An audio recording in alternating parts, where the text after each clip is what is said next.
No. Wait, wait a minute. There's this thing on here that looks exactly like record, only it isn't record. It's reactions. All right. Hey, how are you doing, Jeffrey? Oh, it has been a nice warm day up here in the Pacific Northwest. Congratulations. Yeah, yesterday we were like, I don't know, almost 85 here. So it's like, whoa, hey, summer, giving us a preview, huh? It's beautiful. Here it's like 41 degrees and then all of a sudden it's 96. Like there's no middle ground. That's what I'm used to in eastern Montana. It's like you get up in the morning, it's like, 50 degrees. Then by about 10 o'clock in the morning, it's 100, and then Yeah. it's like 115, and it's like, well, Jeez.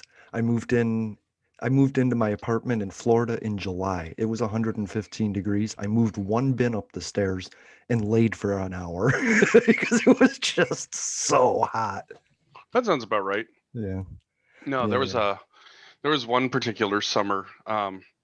We were working on one of our combines because it had broken down, and I go into the shop uh, to get started early because it's going to be warm. At 6 o'clock in the morning, it's already 85 degrees. It's like, Right.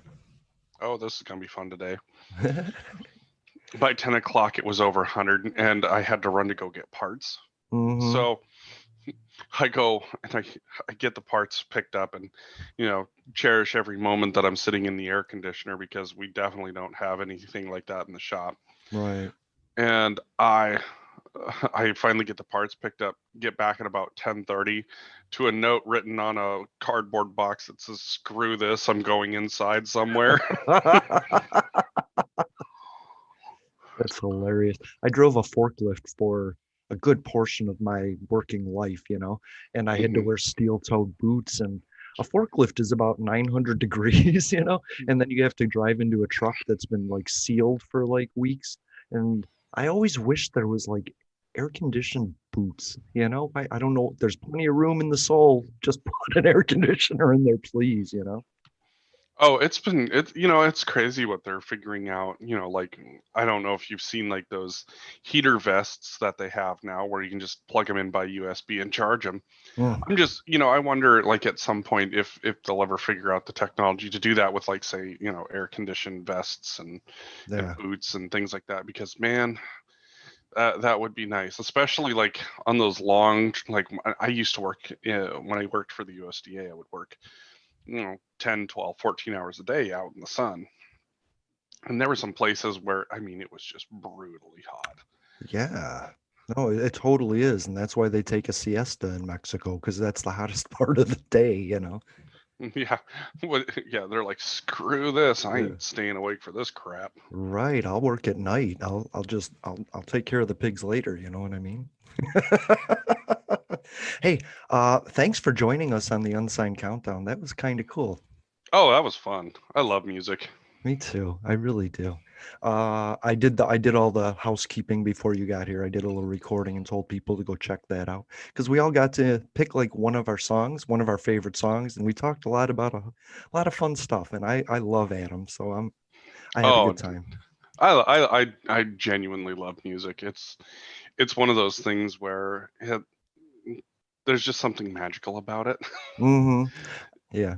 I put more stock into the music that seems to take an emotional toll on the artist as opposed to a profitability standpoint. You know what I mean?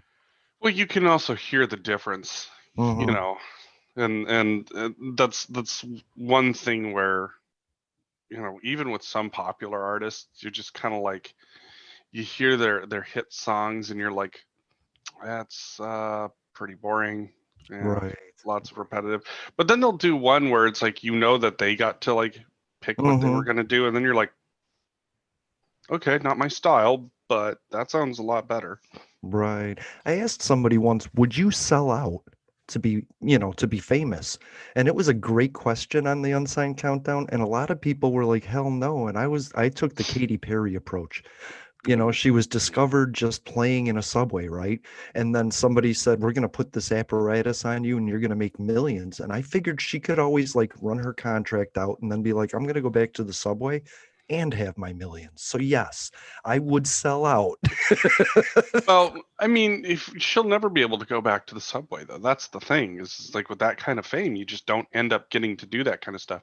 No, There's a weird line of fame that you can cross and be able to go back, and very few people figure that out. To me, Pink is one of those artists that she has figured that out. So like yeah, she, has her dancey poppy stuff, right. but she also has some good, powerful stuff. But then she also did a side project with one of the guys who was part of 311, I think. no No. Alexis on Fire. Okay. Um, uh, yeah, and it's called You and Me, and it's actually like it's really good, She's and always been it's cool. and it's definitely not either Pink or Alexis on Fire. Hmm. So um, it was I listened to it, I was like, wow, that's Good really on good. her and good on you for listening. You know what I mean?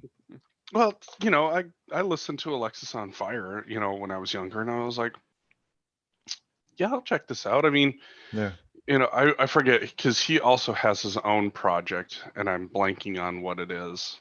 that's all right. That's Um, fair enough. We jumped you on a spontaneous City topic, in as we Color, always do. I something wouldn't. like that. I'm sorry. But yeah, no, and so it was like, not quite my thing, but it was really good. Like it Yeah. was really impressive.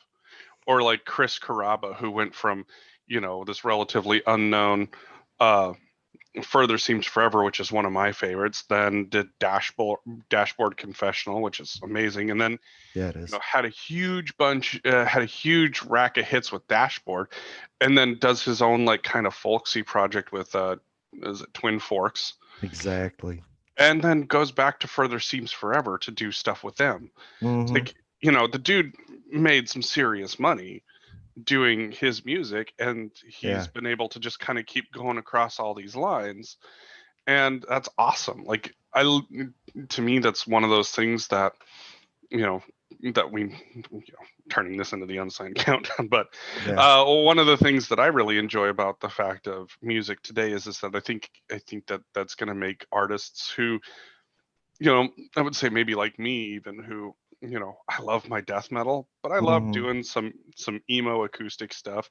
Oh, Like hell I yeah. love I love just some good old fashioned rock and roll, you know. I love diversity. I also realize that there's a recipe to making a hit song, and it's repetition, and it's a certain time frame, and I don't have a problem with that. I don't mind the Ivana Pops and all that Hmm. stuff. Somebody said, I'm not depressed enough to listen to Billie Eilish, so I'm listening to Taylor Swift." It just made me Oof, laugh. You know what I mean? oof, Because damn. I love the production value of both of them. Like I'm not a big fan of how they create music by, delegation, but I do like the production on some of both of theirs, and that's what's amazing to me. Oh, and to me, that's one of the fantastic things about Billie Eilish is that she took the record industry and turned it on its head. Yeah. And you're like, oh crap! Now we got to go looking through all these other. So to me, like any time that you take an established system and upend it, Hmm. that to me is amazing. Like you saw that with hair metal moving into grunge. Grunge completely upended hair Yeah. metal. Right. Punk completely upended disco. Yep. You And know, rap upended everything. rap upended everything. And then T-Pain just upended rap. You know, and then emo rap upended emo, and to Yeah. me, it's fantastic, and especially the fact that now like for me it was like working my ass off to save up for a guitar and an amp, and you Hmm. know a whole summer of just busting my ass, and I bought this beautiful guitar and amp, and I Right. love every second of playing it, and now it's for them it's bust their ass to get a computer Yep. and the software and the equipment, spend a couple of days learning it, and then they're over in their bedroom making hit songs. Well, that's the Or thing.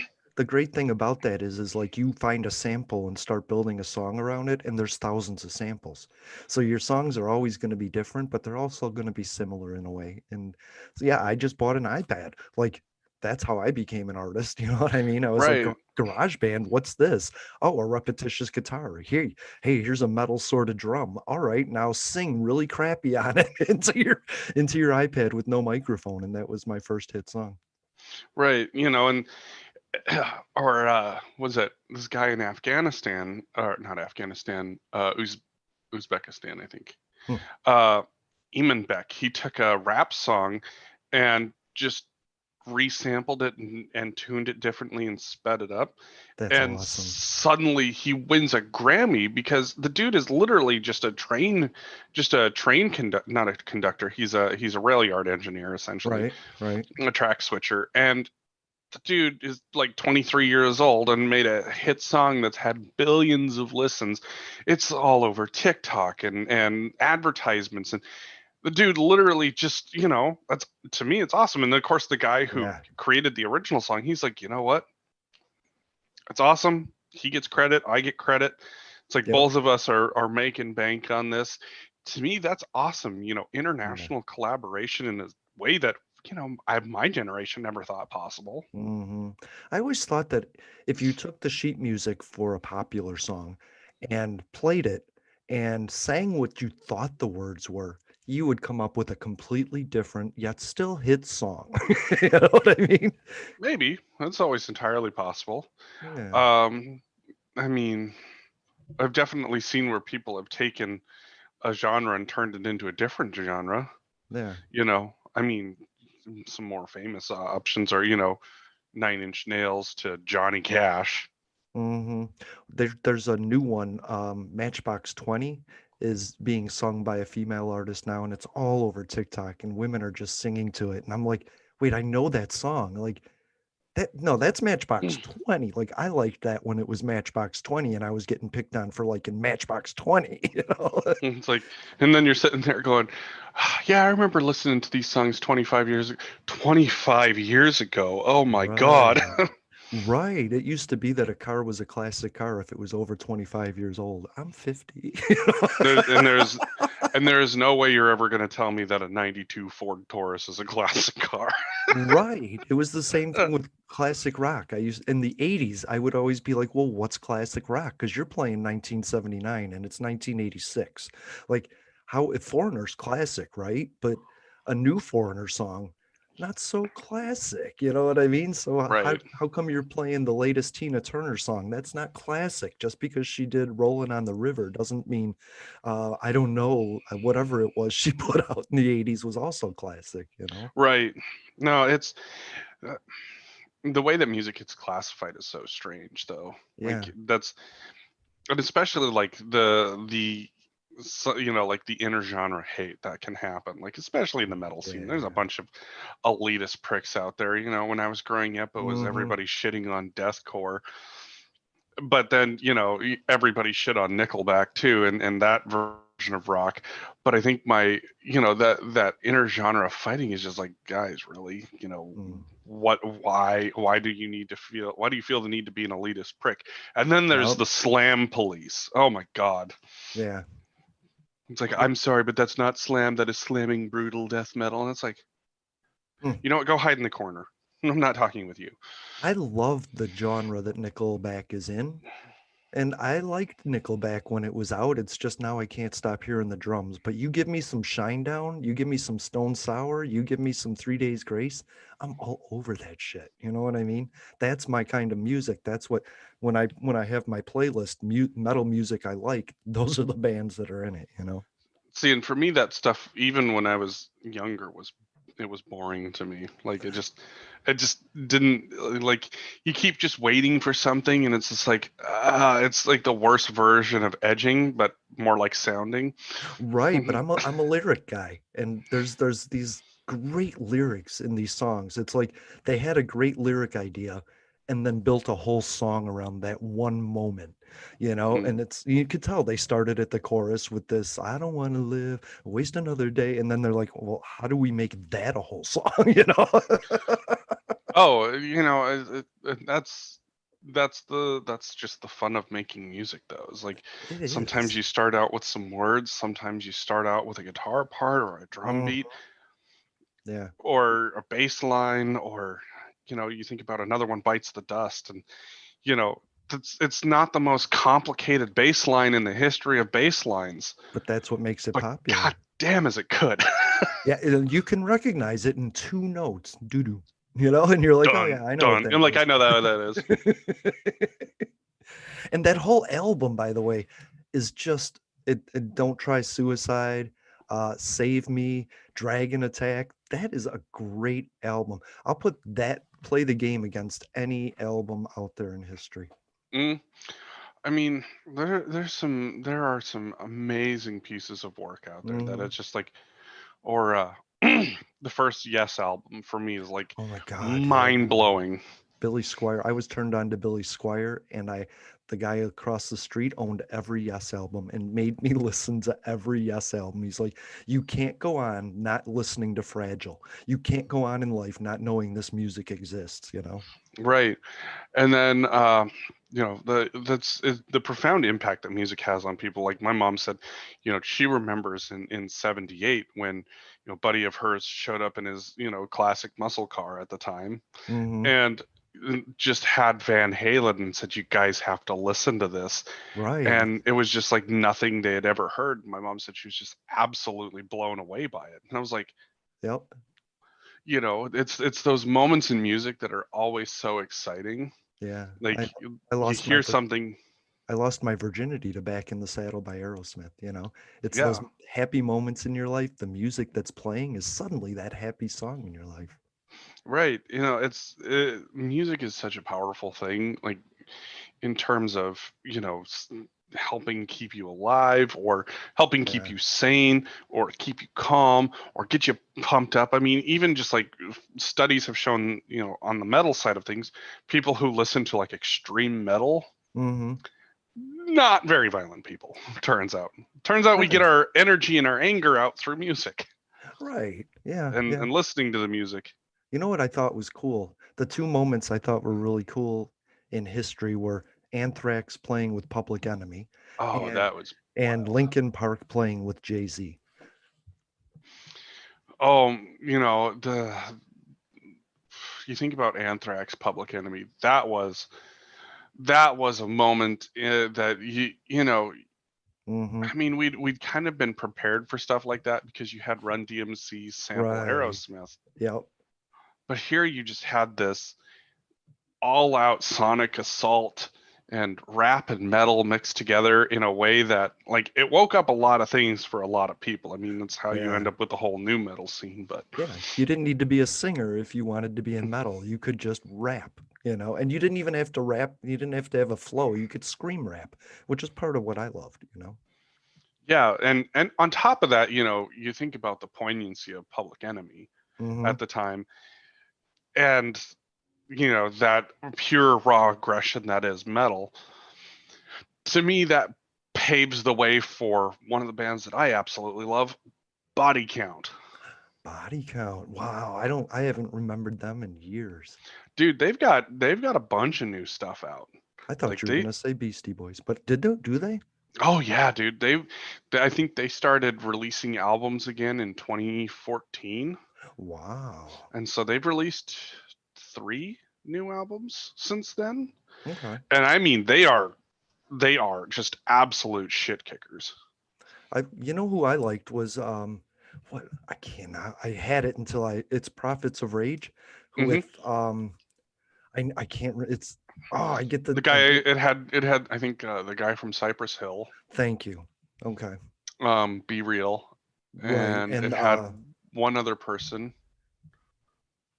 man, I had it until I said that name out loud because it's Yeah. like yeah, anyway. Did it But have did it have Chuck D from Run DMC?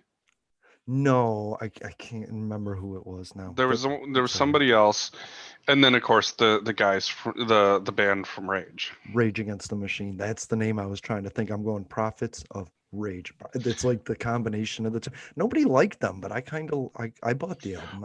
I dug it. Yeah, it was, I it's it's that weird combo of, it's like, trying to pick up where Rage Against the Machine left off, Hmm. but also try to do something new. For me, I think that's why I at least enjoyed Audio Slave, was just that Me yeah, too. they picked up Chris Cornell, but it was something that was entirely different than Rage. Right, And right. that was kind of one of those things where it's like, what are these guys' viability as actual musicians? Hmm. It turns out, fantastic musicians. Totally. And that reminds me of Hair of the Dog. You know what I mean? Like Hmm. great, just a great super group like the Wilburys. To me, it was like the re-emergence of the Wilburys, just with grunge, and I loved it. Oh man, yeah. Yeah. So We that could was we a could keep going down the music rabbit hole all day. I love it. I don't know. I have notes here. Like Ooh, we could talk about the notes, or I could tell you my John Wick theory because I just watched part two again. ooh, you got a John Wick theory. Let's hear it. Yes. All right. And I just came up with it last night while I was stoned on my couch watching John Wick 2 after watching John Wick 1. And you know Hmm. what? The weird thing is I watched them when they came out and I didn't like John Wick 2. But watching it now again, I love it. Like Hmm. it's really great. But here's my theory. So the Matrix, right? Hmm. The Matrix was Neo collecting the leaders of the resistance to a point, right? And then disappearing. He was just a program. He wasn't a real boy, right? But Hmm. what happens to Neo after the Matrix? He's put back in the Matrix, right? And becomes John Wick. Interesting theory. Interesting theory. I mean, I didn't put a lot of thought into it, but I was noticing the colors of the both of the movies, and Hmm. there's the lighting, the color. It's like similar in its production. Hmm. The only reason I would say that that wouldn't necessarily be the case is because you have Neo, who is capable of bending the Matrix to his will, When he knows. And John Wick, who can't. Well, yeah, that's just it. It's putting Neo back at zero before he's even a hacker. Like, let's just get him in there, give him a new life, and he'll forget what he knows because he's a program. Let's start him back up again. You know what I mean? And Hmm. and this is where they dumped him. Now he's not a hacker named Neo. Now he's just a killer named John Wick. You know what I mean? Yeah. I don't know. It's fun to think about that stuff. Obviously, it's not true, but Right. just watching it in that order, I just kind of want to watch them all six of them now and see what happens. Hmm. I can't wait. I can't wait for the fourth one to come out. I, The I fourth John Wick. I really like the John Wicks, and I can't figure out why. I think it's because of the Born Identity kind of thing with the camera angle, the cameras moving, and the realism in the fighting, and you know what I mean. It's more gritty than it is the production It's of old fights. You know. well, I think it's that combination of the Born Identity level of violence. Mm-hmm. You have let's see here. So Born Identity, and almost like a comic book level of superhuman feat to this guy. I Right. mean, dude is literally surviving getting shot multiple times I and know, in right? getting his ass handed to him, and he's like, you know, Yeah. just managing to pick it up. But then also too, like this crazy spinning storyline of this borderline realism of the underground assassination Right. game that we all know exists. It doesn't look like that, obviously, Or but does it? I don't know. I have no idea. yeah, I mean, would it make for interesting television? Yeah.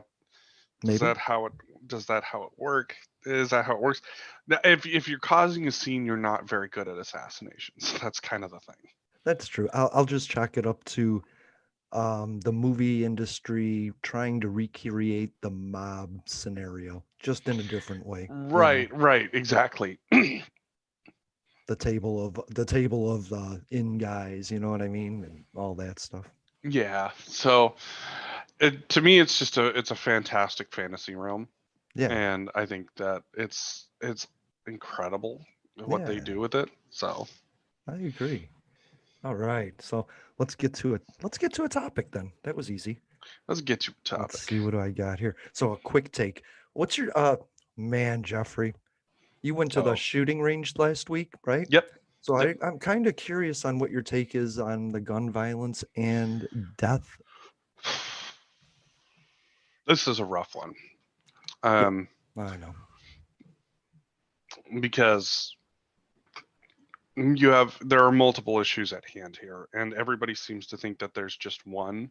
That Yeah, if right, you take away the guns, that this is magically going to be all better. And right. um, maybe that's maybe part of it, Mm, but I mean, it's one of those things that guns are a tool, and the question really becomes, how are people getting the tool? The reality is that there there are times in history where we know that people can do things on a mass scale that don't involve a gun. It's just that yeah, getting a gun happens to be one of the, well, easier ways that most people think of. But to me, here's the fault in the Republican logic. The fault in the Republican logic is that is you offer up thoughts and prayers in order to do nothing and call it a mental health issue. Okay. of course. And then you cut funding for mental health issues and uh, proceed to just keep offering more thoughts and prayers while cutting mental health funding.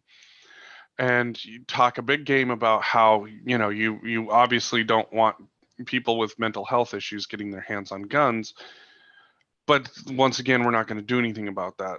We're just going to blame mental health and hope that magically it gets better.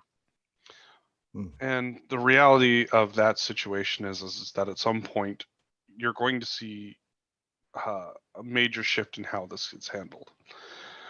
The left has done what I figured the left would do, and start to engage different gun laws that some of them do not make a goddamn bit of sense. right.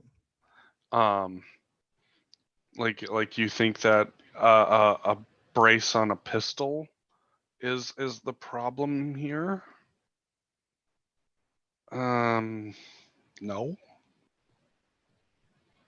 no. I, that's a real cute idea, but no, that's not it.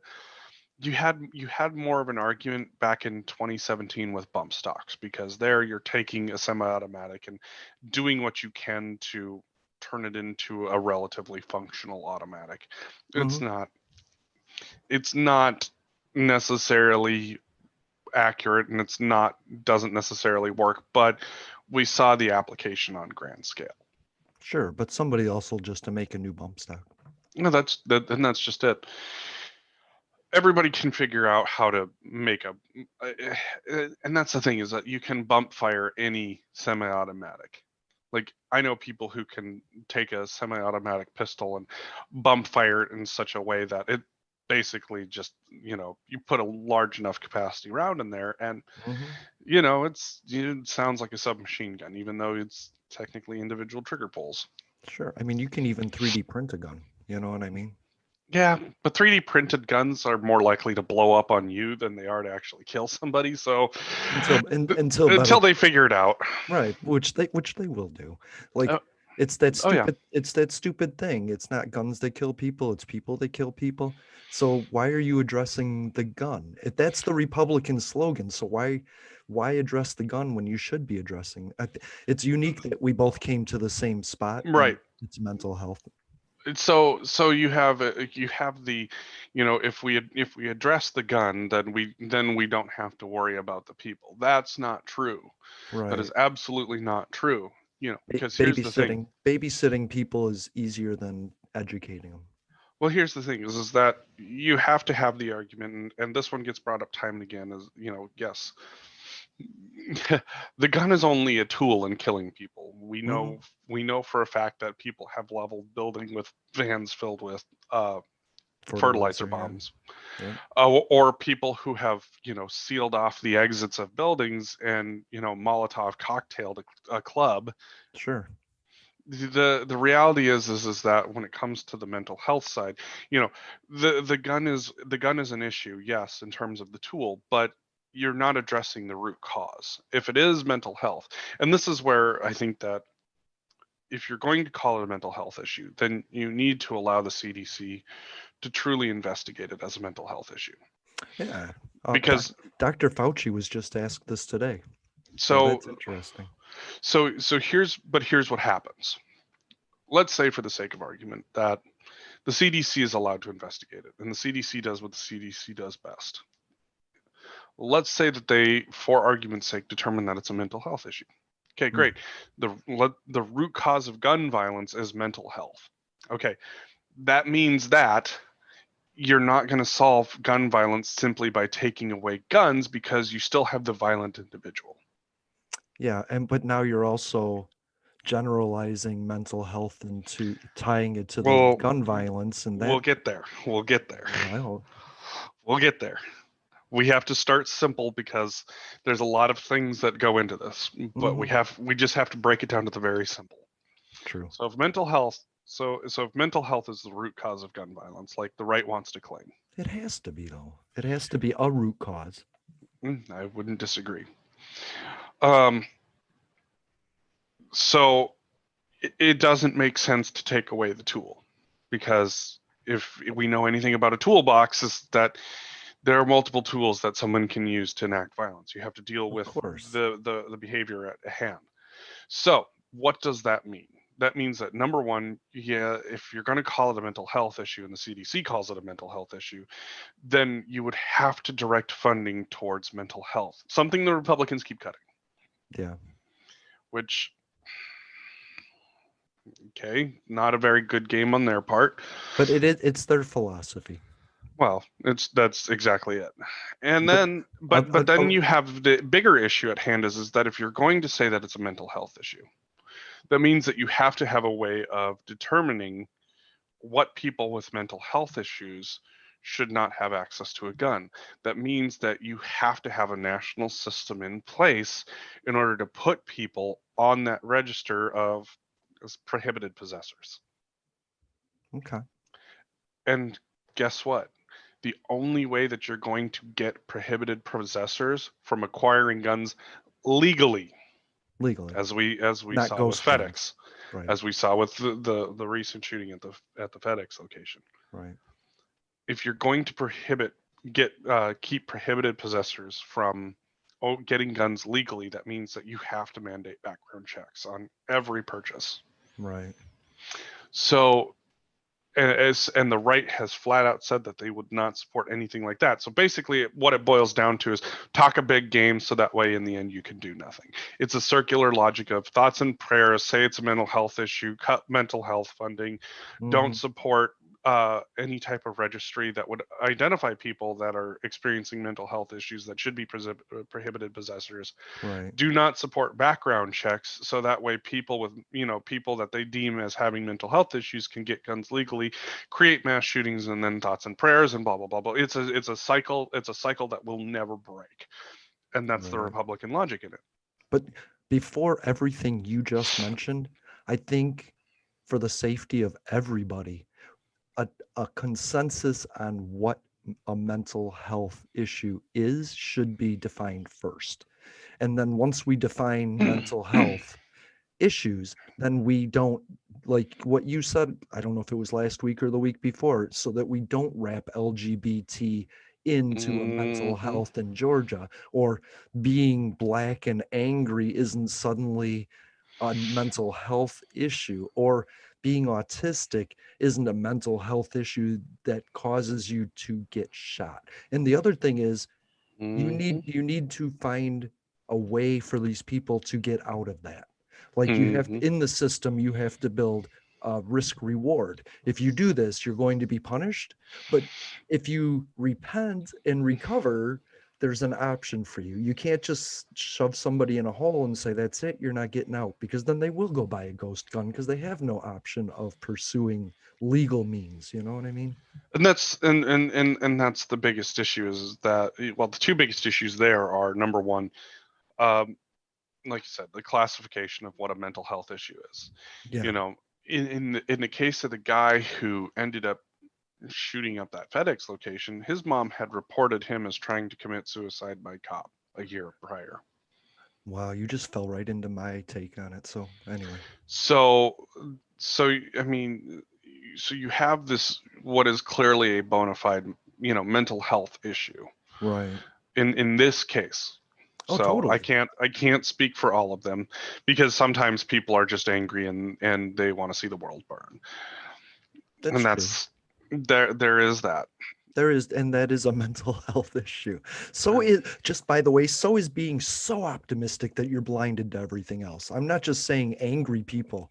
I'm saying that everybody has a gray area, but what gray area falls into you don't get a gun now, or hey, even you don't get a car now. You know what I mean? Like you're dangerous, but you don't always have to be dangerous. You know what I mean? that's so you have this great issue of this weird circular logic.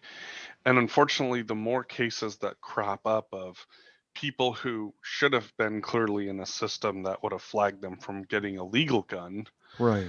is going to weaken the Republican argument that it's a mental health issue, and that whole circle of we can't do anything and we're not going to do anything, because eventually people are going to pass something, and then they're going to do what the left is going to do, and they're going to pass some really stupid laws that don't make any sense.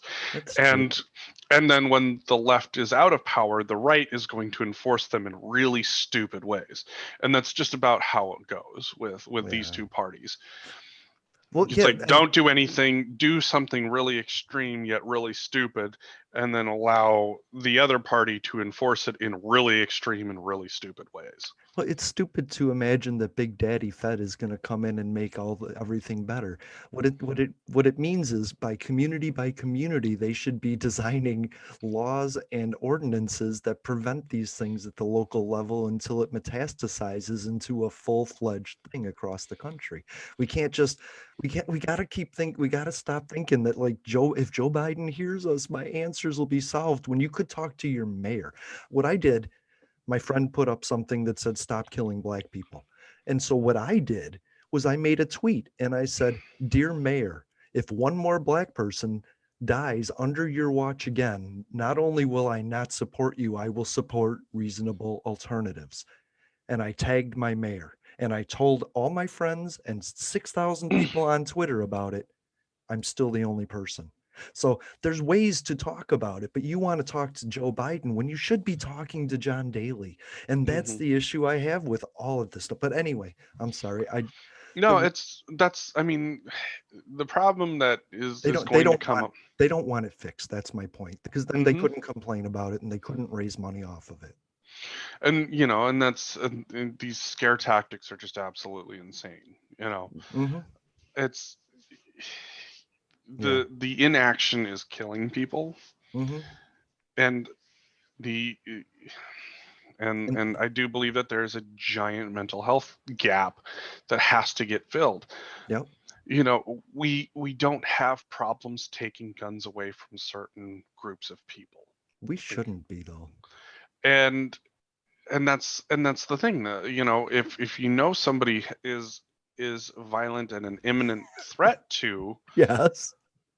we've had no problems doing that. It's just that usually there's an action that happens first. Right. But but in the case of something like this, where or even Parkland, where the guy had been in trouble, been in contact with the cops, you Right. know tens of times, Hmm. and then suddenly we're all shocked and surprised that this happens. Yeah. this Oh, this is where it gets real tough. Like I said, this is an no, issue. This I is an issue in our country that is a difficult topic. It's I not difficult in other countries because they don't have the gun the right to bear percentages, arms, right?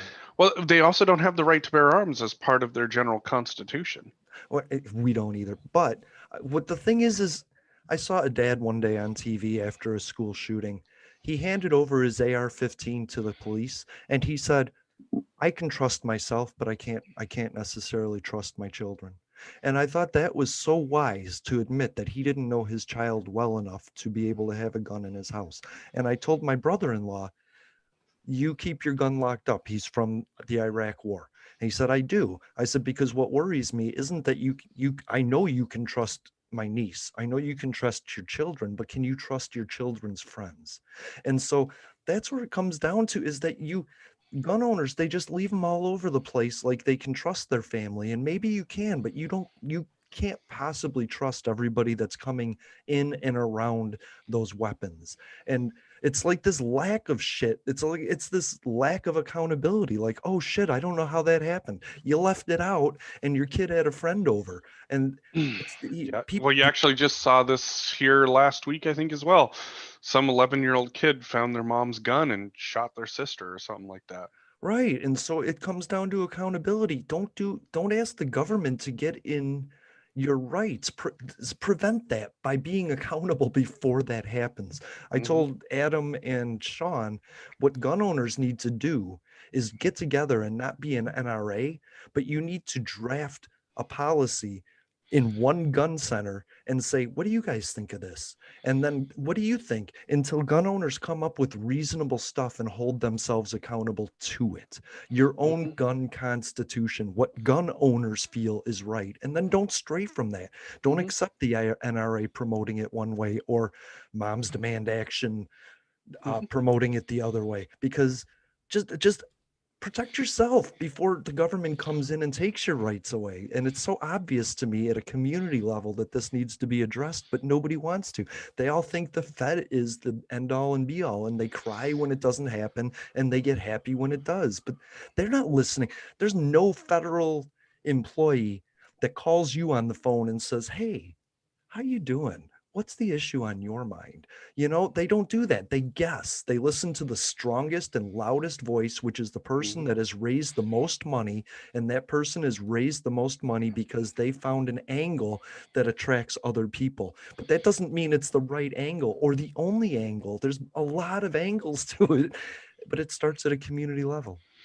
Well, and one of the things that you mentioned, I mean, we do have, the four firearms rules, of gun safety. I mean, that's something that is taught universally across the country. And once again, what it boils down to is still the issue of whether or not certain people are allowed access to those guns. Well, And here's that's the tough part, is because most gun owners are going to fall on the shall not infringe portion of the Constitution, yeah, but not the well-regulated militia portion of this.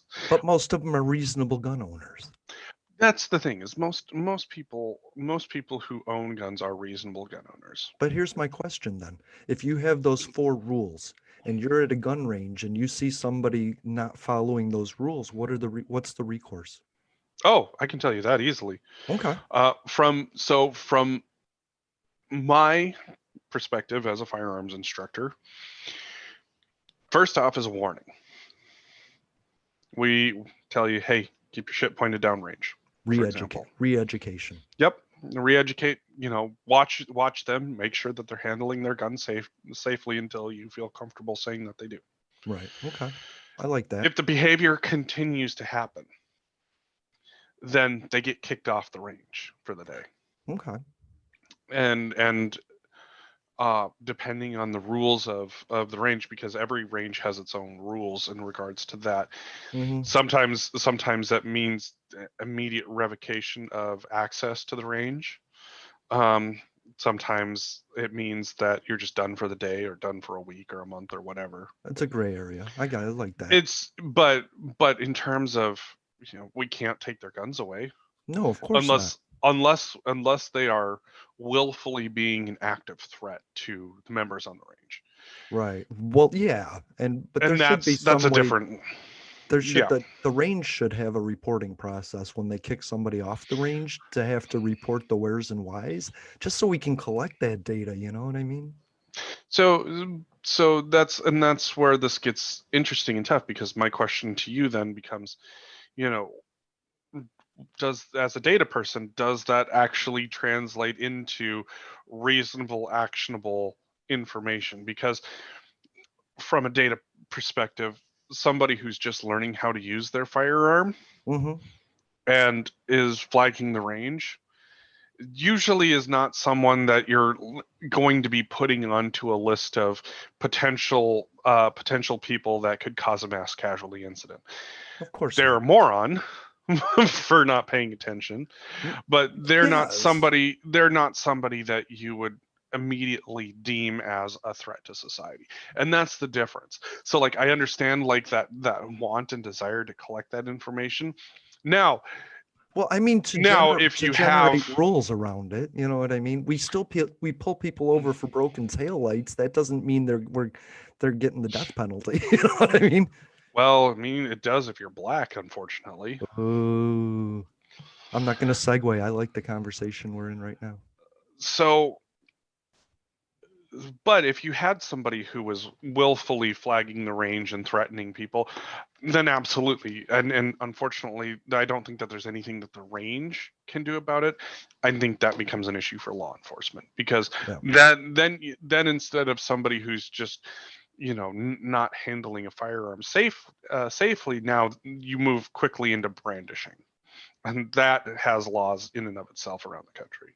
But I think we're talking about early definitions of this problem, and Hmm. that's one of the things. If you just got your gun, you went through the classes, and then you're going with an instructor or a friend to further learn your education in the gun process. You're not some guy that bought an AR-15 because they're popular, and you're taking your girlfriend out to scatter rounds. You know what I mean? And Hmm. so, all I'm saying is there needs to be a reporting process to say, hey, this guy should be like, if more things appear on him, then pay attention to that, because Dylan Ruth, his mom drove him to Milwaukee with his gun when all she had to do was slap him in the face, take his gun away, and say, go Oh no, shut up, you know? no, that was Kyle Rittenhouse. Dylan Kyle Roof was Rittenhouse. the Dylan Roof was the South Carolina Southern Baptist church That's shooter. right. I get them all confused. Sorry. They all look It's white. all a mess. They all look white to me, Jeffrey. Certainly, most of them are. That's for So sure. yeah, my take was simply that suicides are the largest factor of gun deaths, and Hmm. what you said earlier was mass shootings are just a self-aggrandizing, selfish attempt at suicide with attention. And so to clear all of that up, we need to address mental health and make that free. And Noom has a commercial that says, oh, mental health for everybody, not for everybody, not for people that can't afford it, Noom. Until it's free and somebody can just call and talk for 4 hours instead of grabbing their gun and trying to show that they're valid, you know, because Hmm. we need people to understand that the thoughts they're having are valid. It's just, there's a you took four facts and forgot the fifth. You know what I mean? Like, Hmm. you got to consider it. You just got to consider it that way. And that's how every argument seems to be. I have a fact. I'm running with that, even though the four facts that I'm running from counter my fucking fact, you know? Right, and and that the reason why this is all so tricky is that, like, I can see why both sides want to do what they're doing, while Hmm. both sides are continuously failing to address what is most likely a root cause issue. Yeah. And unfortunately, until they both agree to address the root cause issue, or find the root cause issue, I would say by letting the CDC study it, Hmm. this is just going to continue the way that it is, and you can ban whatever you want. That doesn't, all you're going to do is create a black market for, Yeah. guns that are easy to acquire. And yeah, Yeah. Okay. it's a way of patting ourselves on the back while doing absolutely nothing. which is what the government is really good at, and then Well, taking your money. yeah, and we're really good at creating groups to advocate for us, so we don't have to at the local level. We can just donate to the NRA or Moms Demand Action and Oh call it a God, day. fuck the Call it a day. NRA. I call it click share activism. But and Oh, I got that. in a lot of trouble for saying that. But that's, click share activism is a real problem though, because everybody, it's no different for me than the people who put those fucking signs out on their yard that in this house we believe. Okay, well, Right, great. What are you doing outside of your house? I right, don't give a shit about what you do in your house. The question is are you actually doing things outside of your house right. that make those things real?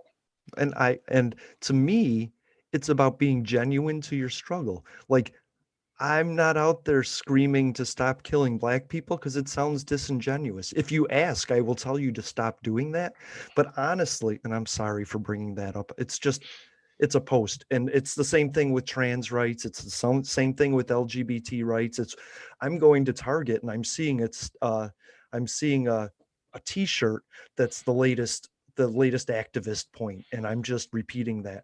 What I think is I'm disabled. So guess who I'm talking to? I'm talking to candidates and saying, why aren't you talking about disability rights? And the truth is there's an intersectionality Mhm. between black rights and disabled rights. Jacob Blake is paralyzed. You didn't stop advocating for him, but now I also advocate for him because he's disabled and black. And there's an Mhm. intersectionality there. And that's the thing. You can tell me, I put this on TikTok and I didn't know if I should put it because I thought I was going to get some major flack. But what I said was, you can tell me I don't need to be an advocate for you because of the color of my skin, but I don't need you to be disabled to be one of my advocates. And that's honestly how I feel about it. And I understand that people don't want their message diluted by Mhm. incorporating a coalition, but that's not how it works. There's 44 million black people, 49 million disabled people. If we realized that if we fought for each other's rights, we would accomplish everything, and we're 100 million people. You know what I mean? And that's and really, that's one of the things about it is that, like you said, you don't have to be disabled to be an advocate for people with Right, disabilities, and you don't have to be black in order to advocate for black voices to be heard. right. And that's the thing is that you can be there to be part of the amplification process without taking it Yeah, over. It's yes. like, and that's just it, is there's nothing that I'm going to say that is going to be any more informative about people with disabilities than what you would have to say. Right. Kind of like as a white dude, there's nothing that I'm going to say that is going to be any sort of a catalyst for people with black to be, people that are black to be heard. And Right. but knowing that there are numbers behind that message is what's important. Hmm. And in a way, you know being making things visible is important. It is. But at the end of it, if all you're willing to do is, click share, that doesn't do much. Especially when you think about what social media is. Social media is typically a sounding board of people who already agree with you. That's my point. Thank you. And it's cool. You can be like, yeah, I believe trans rights matters. But if all of your friends already believe that, what are you actually accomplishing other than circle jerking yourself in front of your friends? That's my You got to that. be you got to Oof. be out there doing things that support trans rights. And You've got to be out there doing things that support yes. black people. You've got to be doing things out in public that support people with disabilities. If your social media is just a sounding board, all you're doing is just making yourself feel better for doing nothing. Right. But there's a thing, like white people want to know what to do, and I can tell you exactly what to do. Your role isn't to prove to black people that you're fighting for them. If they never see what you do, that's it, not only important, it's imperative. What you need to be doing is telling your white friends in the way that they can understand that it's wrong. And you do that when you come across somebody. You don't fight with a black person that you're a better advocate. You fight with a white person to be better because they're embarrassing you. The black Mm, person is fighting for their rights and you can support them. But when the time comes that you need to address somebody, address a white person, not a black person, and as give black people a little space to be angry. If they're if right. they're if they're mad at you and they're generalizing and saying all white people or all white women or all white men, just accept that. Just accept that because they're angry and they have every right to be because they need to be. You know what I mean? As a friend of mine says, collect your own, and that's Yeah. exactly it. Is that when you're around other white people as a white person, and they're saying some stupid racist shit, Yeah. collect your own. Be like, Right. no, no, no, no, no, no, no, no, you can't. Collect your own, Yeah, and but we and we want to prove to the people that we're helping them, but we're that's all you're doing is you're yeah, going, "Hey, black people, look, I posted." And they're like, "What?" I'm like, like "I'm out here getting pelleted by like tear gas, but no, thank you right, for the post, you know." right. And that was like 5 years ago when everybody was turning their Facebook into a check-in at Standing Rock, and I'm like, Right. it's like we're gonna confuse the cops. No, you're not. No, you're But not. but I also want to say this because it's important if somebody's listening. This isn't about any specific person. I'm on Yeah. Twitter. I'm on Twitter and TikTok and Instagram and Facebook a lot. Are my friends. And I don't see your entire life. I see Facebook life, right? So you Hmm. might be out there protesting with people. Right. You might be confronting a racist at a gas station and just not talking about it because Hmm. that's the thing to do. I don't know that. And I'm not judging you for posting on Facebook. What I think you did was cool.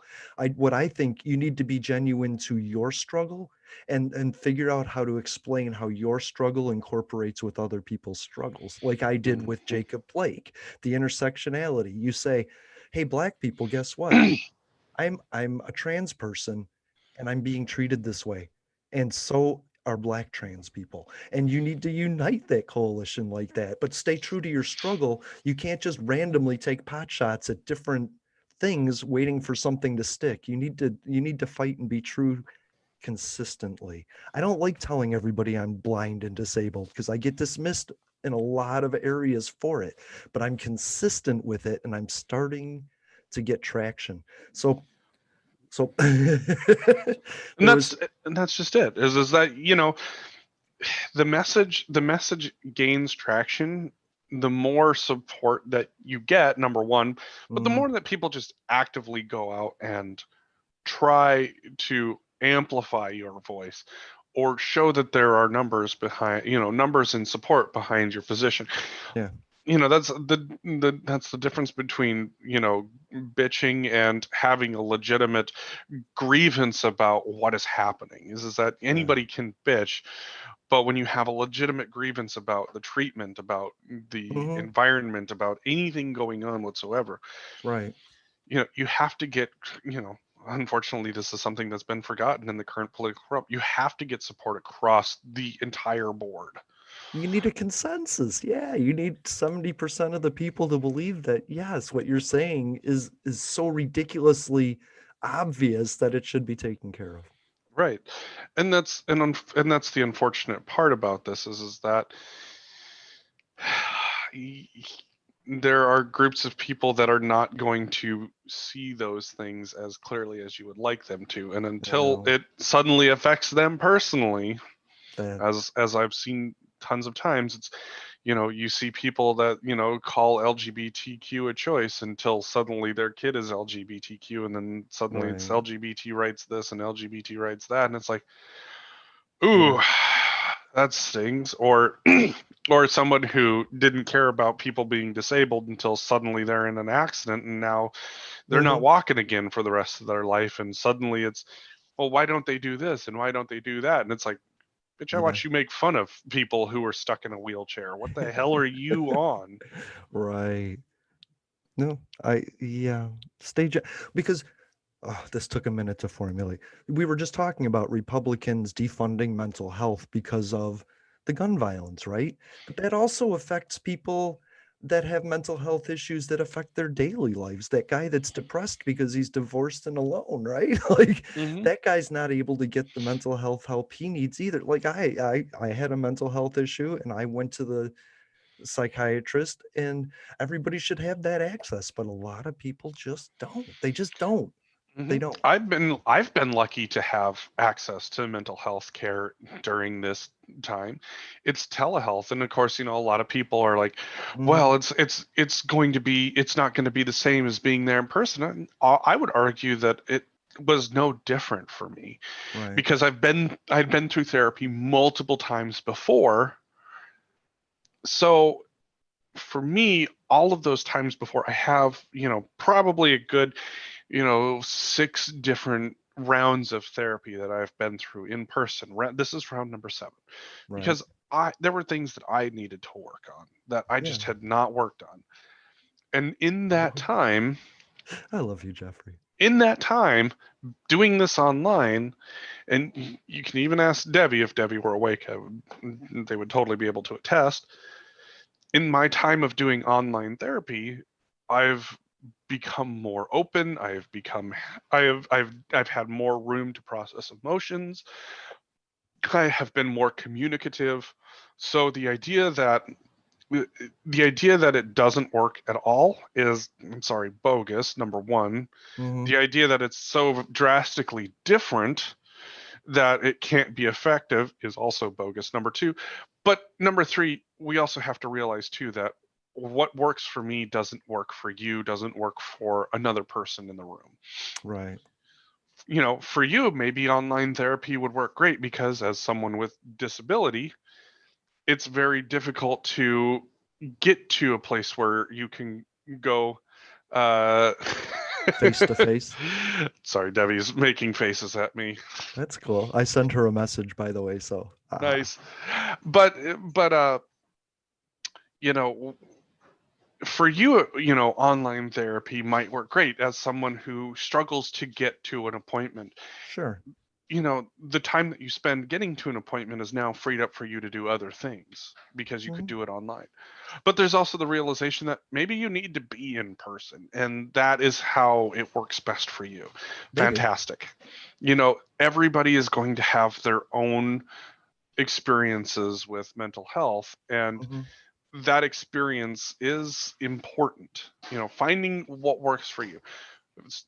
You also can't be afraid to fire your doctor if It's that's not working true. for you. But there's a basis to mental health, and this comes from my brother-in-law. He was so angry, and I told him, you just need to find a mountaintop to yell off of, and you need to do that until you're done yelling and then come back. You know what I mean? Because there's a basis to therapy. That is, I'm going to get all of this off my chest and give it to somebody else, and then they're gonna pack it back in me in a way that fits, like, like a cluttered closet. You're good. You Hmm. got everything you need. It's just not in the right order and it's bulging out, but somebody can help you with that. So that's the basis for me. And then I think what's even more important is people should have more easier access to mental health than guns. And then that's the balance that we need. Because if somebody could just call a doctor and say, I'm going to go fucking get a gun and kill people, that doctor could be like, whoa, whoa, whoa, let's talk about this, instead of, I can't talk to a doctor, so I'm going to go get a gun. You know what I mean? Right. Or, being the kid that's like, I don't know how to articulate what's wrong with me because I don't understand it. I mean, that was Mhm. where I was at as a kid. Me too. Like, I had no fucking idea what was wrong with me. Like, I had Right. everything going for me, being an insanely smart student in school and having all of these awards and recognitions by the time I'm a sophomore in high school. Right. And I couldn't I couldn't articulate, number one, why I felt sad and in pain all the time, Right. and what was wrong with me. I didn't know how to, number one, talk to anybody about it, or number two, that what I was experiencing was actually really dangerous. Yeah. You Well, know, and I and appreciate that you got help, because I love having you here.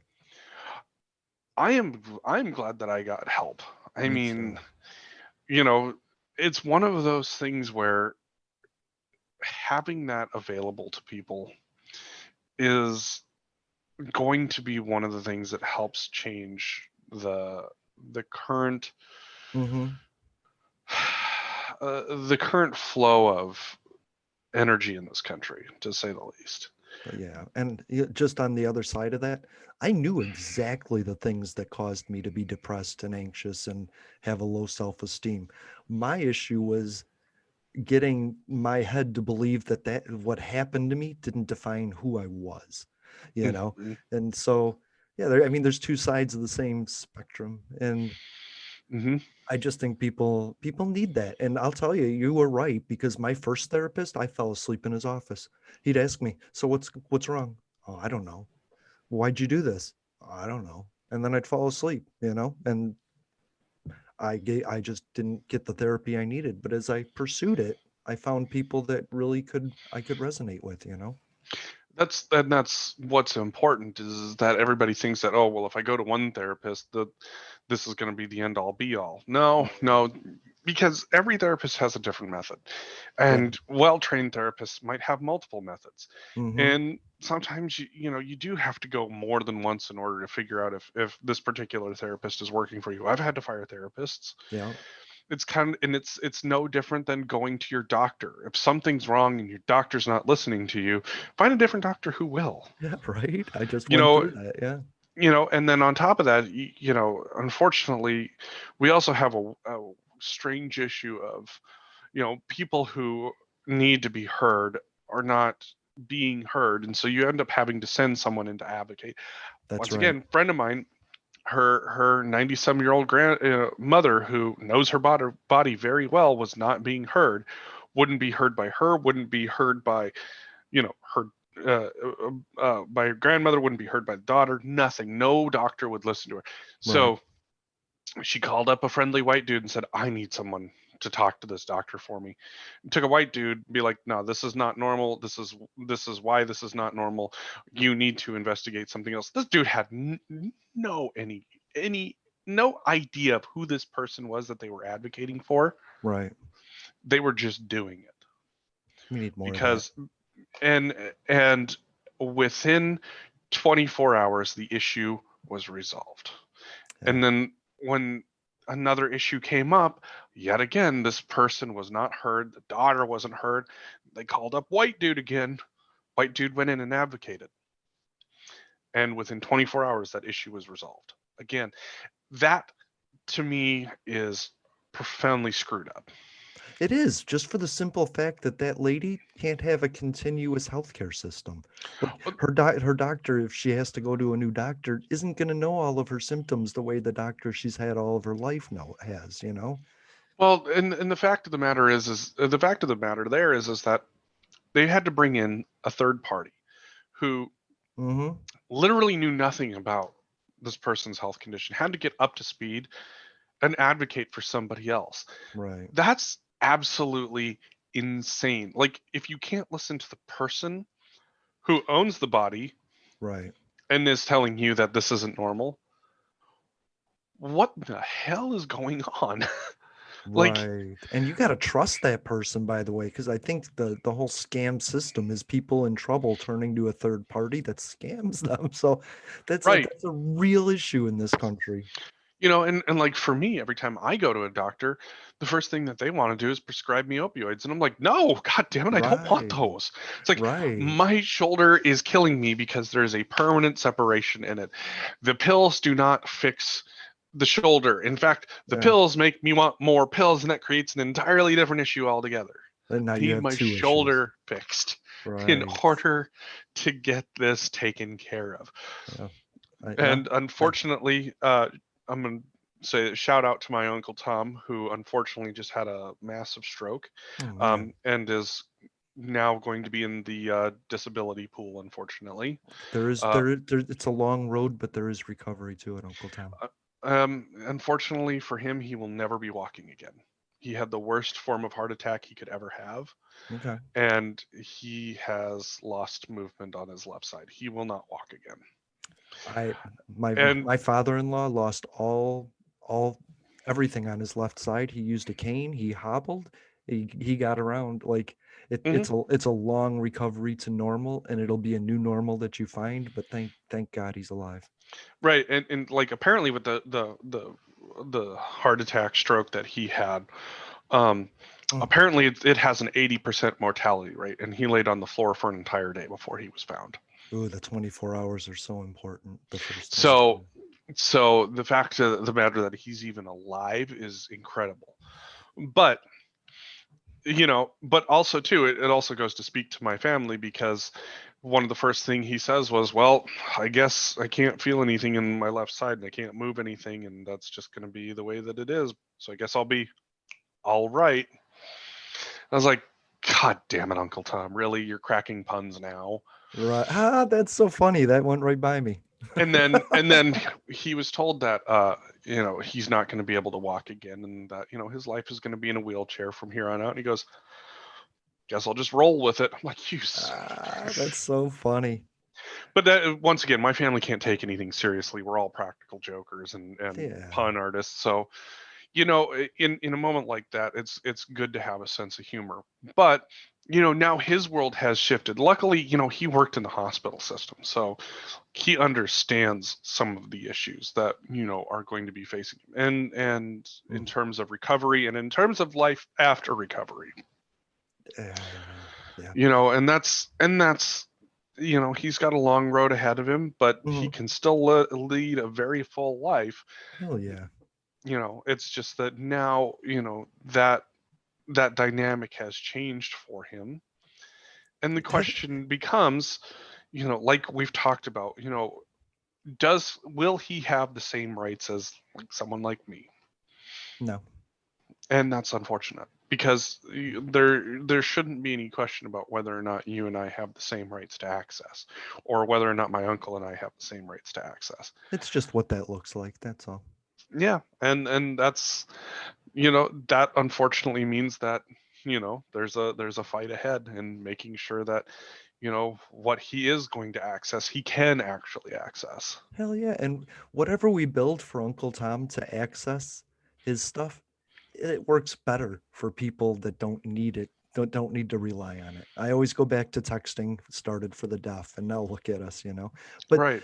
here's something about Uncle Tom that I think people need to know, because I had this revelation this week, and it is nothing. I had a terrible week, Jeffrey. I was stepping on third rails all over the place. You know what I mean? And and Yeah. honestly, what I came to a conclusion of was, as bad as this week was, it will never compare to the worst weeks I've had in my life. And there's something special in that. And Uncle Tom knows that Hmm. the worst weeks he has ahead aren't going to be nearly as bad as the weeks he's had in the past. And he overcame those, he'll Yep. overcome that. Exactly. I mean, the guy has certainly experienced some of the worst that life has had to offer. And the fact that he's in his highest spirits as he is right now really says something, you Yeah, know. he didn't die. I mean, the worst thing that can happen is you're dead and you don't know. Like, so Is good that for is him. is that the worst thing that can happen? Because at least if you're dead, you don't have to show up to work on Monday. That's what I'm saying. Like, everybody But says death is like the worst part of the spectrum, life or death, right? But if death is the worst thing, you're not around to see it. And so if he survived being paralyzed and is happy, he's mhm. golden. He's golden. He'll be good about anything. Go ahead and give him a food he doesn't like. He'll still eat it and he'll still smile because he's alive to do it. And and for me, that also gives me like a level of excitement of, you know, what are we going to see for anybody in these time frames, in order to help make them more mobile. Hmm. For example, yeah, he's not going to be able to do things with his left hand anymore. He's not going Right. to be able to do things with his left leg anymore. But now what's going to happen? We've seen things like wheelchairs that allow you to transition into standing up and being stable so that way you Yes. can reach stuff. Right. So so that we know that there is absolutely something out there. Or maybe maybe during this time we figure out that there's something that we can do with the brain that helps kickstart some of that motor function again. Right. The reality is that even in the most desperate of times, there are still things out there that are happening that while they might not return you to 100%, there are things out there that can at least get you close, or closer Yes. than you are currently. But let me give you a take on that. With governmental turning to a governmental agency to get you the assistive technology allows a body that has more money than the average person to pay for that technology, increasing the costs for everybody, excluding people that don't have the money to get it. Hmm.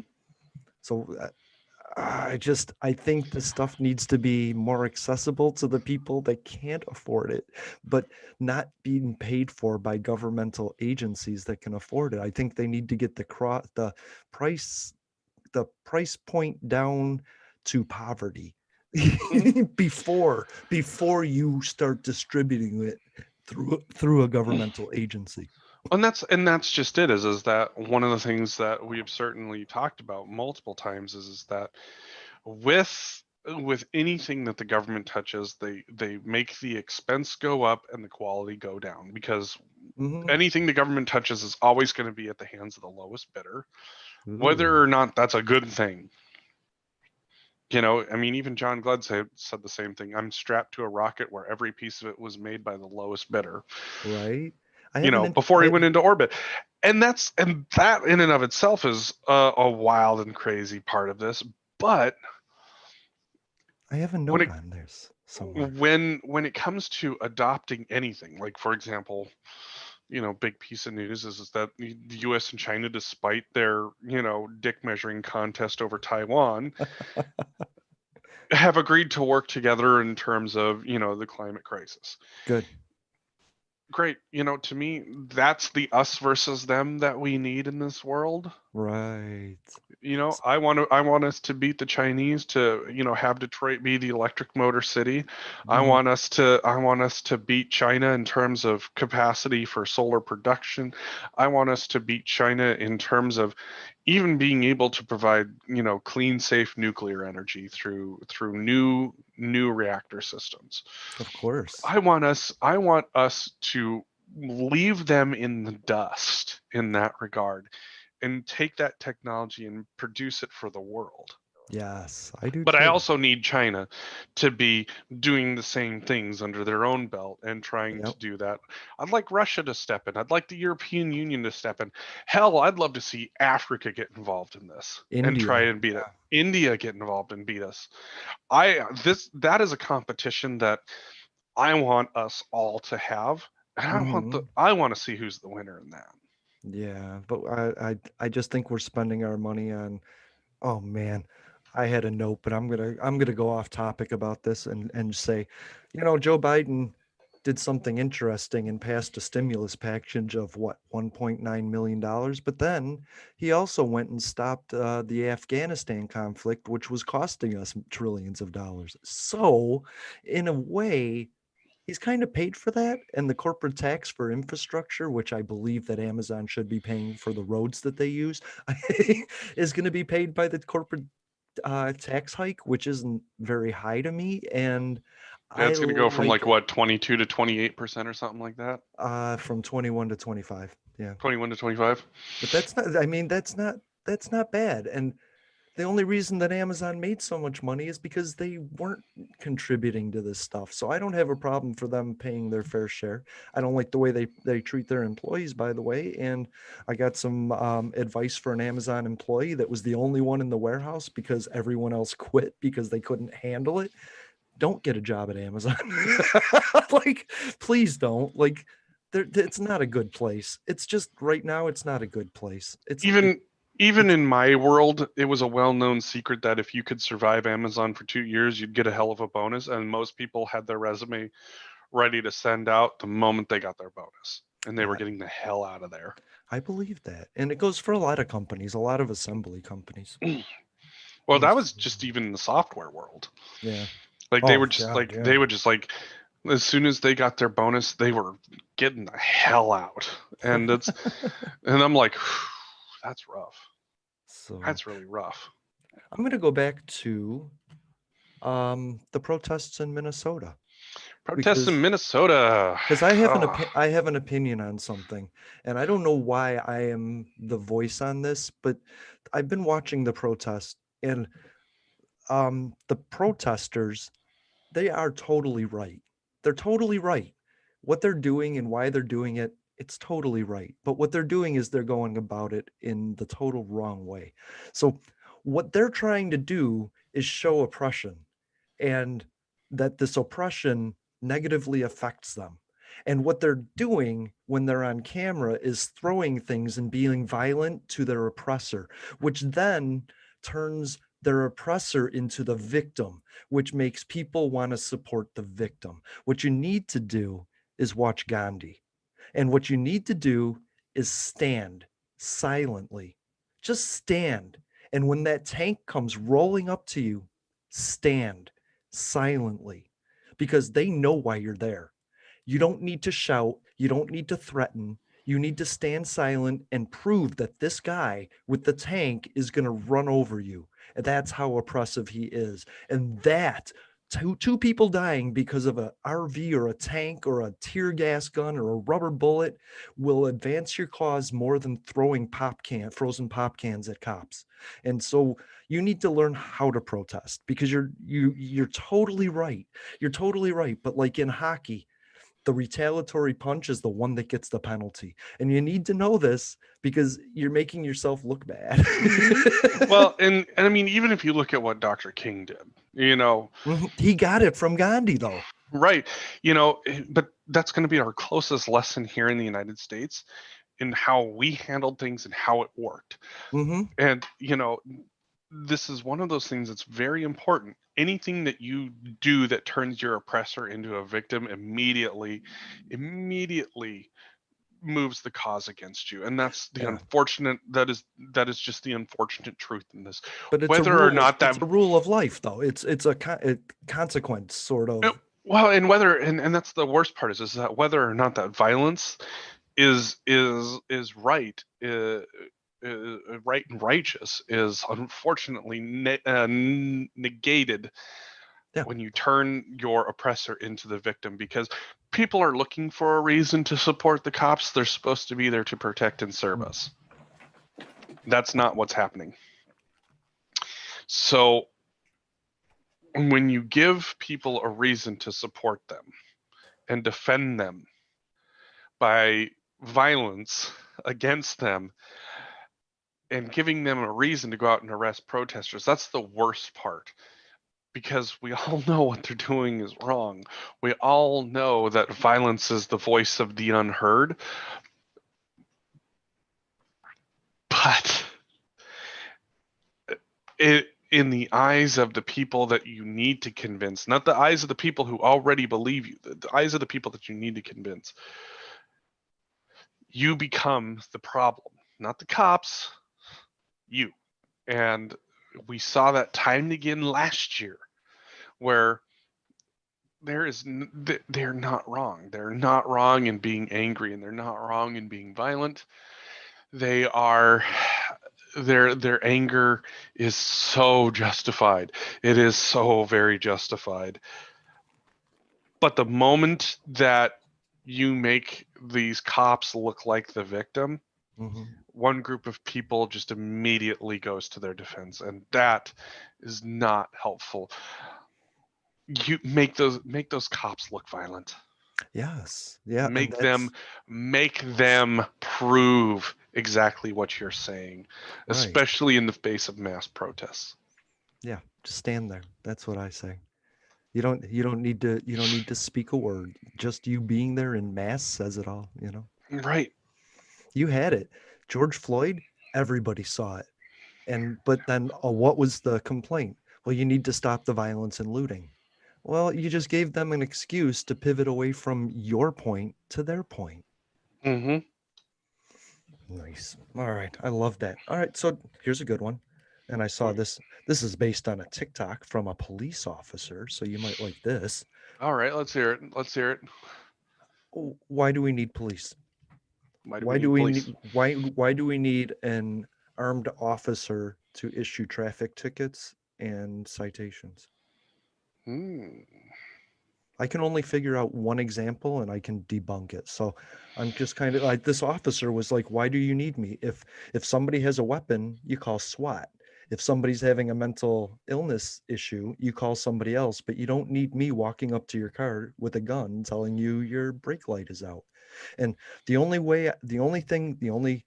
reasoning I can come up with is I need a gun because I think they might have a gun. Mhm. And so, but here's the thing, you created procedures to ensure that even if somebody has a gun, that it's not in their hands before you even get into a vulnerable situation. So you don't need it. And honestly, if somebody has a gun and they're intending it on using it on an officer, you're shot immediately. And if they have a gun and they're not intending on shooting an officer, it's hidden. So my Right. point is, and you're pulling them out of the car with their hands up, assuring that they have nothing, and you're patting them down and you're restraining them, and your every scenario is to ensure that they don't have a weapon, then why do you need a weapon? Oh, a gun. So this is an interesting one I love where it. Good. I actually have a couple of different perspectives on this one. So I'm going to start with something that happened in college. Ooh, okay.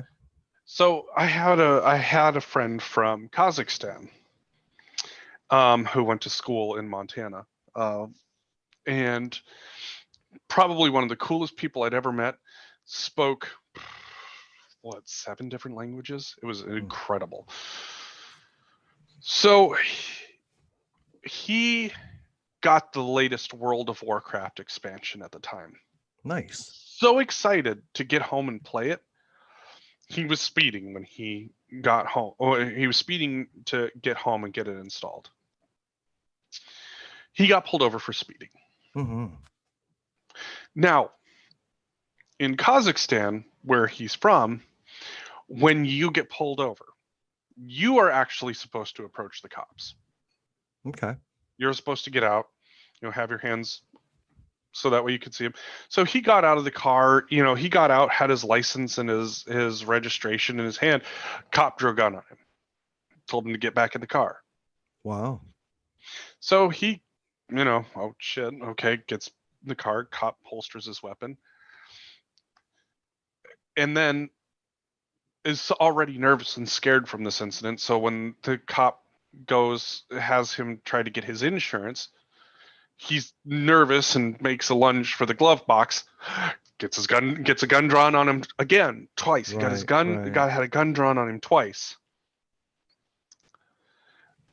And he was lucky not to get shot, number one, but number two,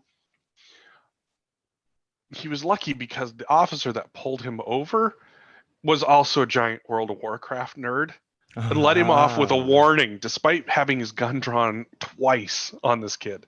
okay. So that difference between how cultures look at how you're supposed to approach the police for getting pulled over. Sure. Like, to him, he was just like, okay, this is what I'm supposed to do. This is how I was, this is what you do in my country is, Because you know, honestly, he didn't come here and get pulled over day one to learn that lesson. This is his moment to learn how America treats, you know, mhm. traffic Yeah. offenses. So literally, he's got his license in one hand and his registration in the other. So he's literally just walking up like he was supposed to do in this other country. Which also kind of makes, I like it. Like, I like it the way he did it, you know? Right. That's how it works in their country. But in ours, that got a gun drawn on him. Right. I mean, clearly, if he's got a license in one hand and a registration in the other, he drawing a gun on you real quick. And so that gun you're saying just pretty much could have only escalated a situation that didn't need to be escalated. Right. Okay. So there's that. Maybe the conversation we need to be having is what is the procedure that actually makes sense that would, number one, make officers safer Yeah. in how they approach traffic stops. Right. And number two, make it so that way people who have to interact with a traffic stop is also safe. Right. I think that there might be something that we need to look into there because to me it's like, hey, if you have to get out with a license in one hand and your registration in another, and just stand in front of your vehicle, or Mhm. behind your vehicle, just so that way it's like, hey, got you out there. Just make sure, everything's good to go. Yeah. Obviously, if you run a plate and somebody's got a warrant, you're probably not going to be doing this stop solo. But can't we update the license plate to contain Bluetooth information, QR information, so that the cop doesn't need to even pull the person out before they get all their information? I'm I sure mean, that technologically speaking, like we're getting better at technology that can read things right. clearly. I mean, Google Lens, but that's gonna number one, that's gonna be an expense that's gonna be a technology that has to be So is the seatbelt, created. so is the backup camera, so is It's all the, this I'm not parking, saying that parallel it's parking. I'm not saying that it's not going to. I think it's going to get developed. I think that but it's going to get developed, and the taxpayers are going to have to approve it. And that's just I the hope route of it. so. I hope so. And But I think that's and I think that makes as much sense as cops having body cameras on them at all times and of turned on at course, all yeah, times. sure. It technology has gotten so good that you can now have these tiny cameras that record in super high quality, Yeah, and it's fantastic. And storage, I mean, literally you can get terabyte micro SD cards. So right. this isn't like what it once was, where it was like a 512 kilobyte USB drive was like $200. Right. It's like all of this stuff might cost $200 together. Right, but I think I don't even know if that's something that's being considered. You know what I mean? That's my issue is I think that That's hard peop to say. the people we put in charge are either overthinking it or underthinking it. I don't think they're thinking about the simplest solution. I think they're just thinking about their wildest imagination and trying to fix everything at once when maybe this situation takes a four-part process of removing the gun, identifying people easier, and creating a procedure for somebody to get out of their vehicle that Right. ensures the police officer's safety, you know?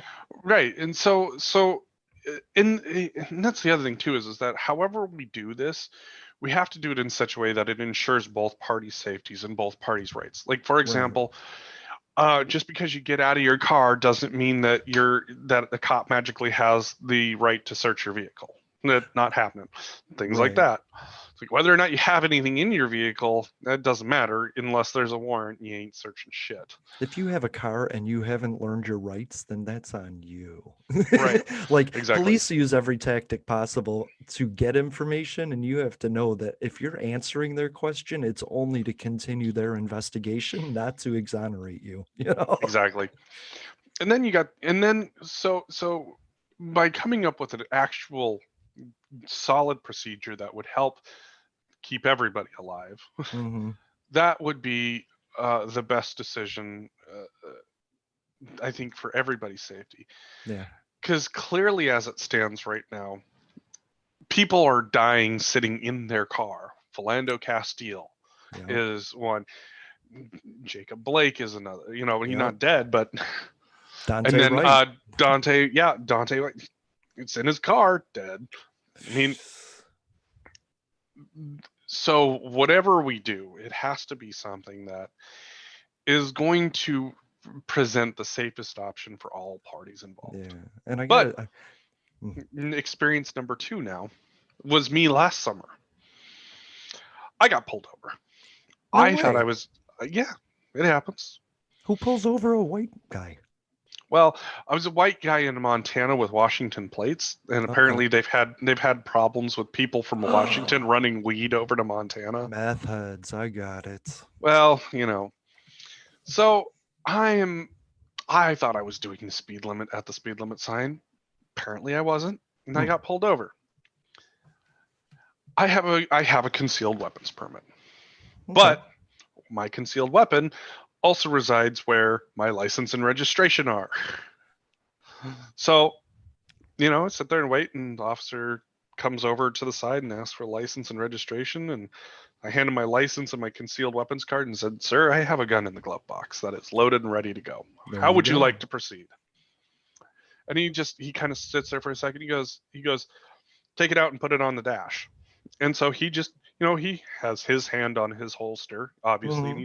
he's got his flashlight on Sure. Sitting there on the glove box, and I just open it up and I set my gun on the glove box and grab my registration and my insurance and hand it off to him. And I said, what would you like to do with that? He goes, oh, you can just leave it there. But I understand that is a right that's afforded to me. I can't say that right would be afforded to anybody else. Of course. In that situation. Right. That was a cop specific scenario. Right. Well, and I'm also kind of a white dude.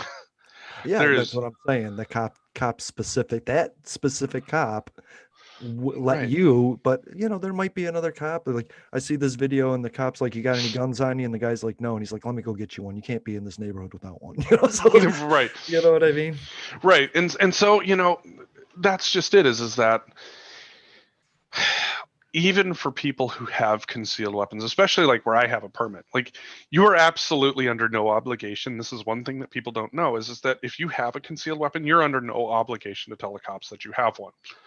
Now, having cops that are family members and having worked with people who were once cops, what I can say is that, that initial disclosure of, hey, here's my permit, here's my concealed weapons permit. I have a gun in the car. Right. This is where it's located. How do you want me to proceed? Let them make the decision. Yeah. And that way, at least in my case, I didn't end up getting shot, and neither did my sister who was sitting in the car with me. Right. Of course, my sister's asshole was pretty well puckered because, number one, we're pulled over. Number two, she's like, you had a fucking gun in the car? I'm like, dude, yes, I had a gun in the car. Have you seen the way things are going recently? I ain't fucking traveling without one. But also, I want to preface that by saying you're right. There is nothing that a black person can do in a traffic stop that ensures their safety. There's no routine that they can follow that a police officer won't deem erratic. Like the Marine, right, in South Carolina that drove to a bright spot, pulled over. What the hell was that? And so I think to myself, I'd rather be the cop that gets shot in the bulletproof vest and has to go to the hospital for a cracked rib instead of the cop that loses my job and goes on trial for murder because I shot somebody too fast. But I would say that's a grand difference between places where you're living, because in Minnesota, that cop is on trial, and the next cop's going to be on trial. Yeah.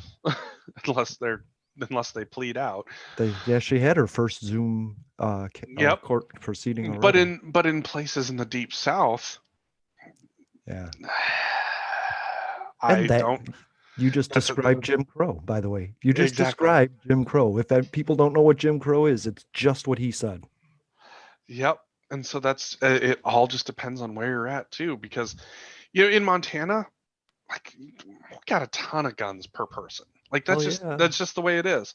So even then, as someone who grew up in Montana, it's like knowing, I mean, for God's sakes, there were times where I'd go hunt and I had a gun sitting in the freaking back window of my truck. I got pulled over and and they didn't even care. Right. Because it's very different where I grew up. It's like, I mean, we had to have a school assembly where the principal was, for the love of God, you guys, you can't be parking on school property with your guns. Right. It's like, where do you want us to park? Well, across the street's not school. It's like, what you're saying is you want us to move our vehicles 20 feet. Okay, fuck it. Sure. To an unsecure location that isn't being monitored.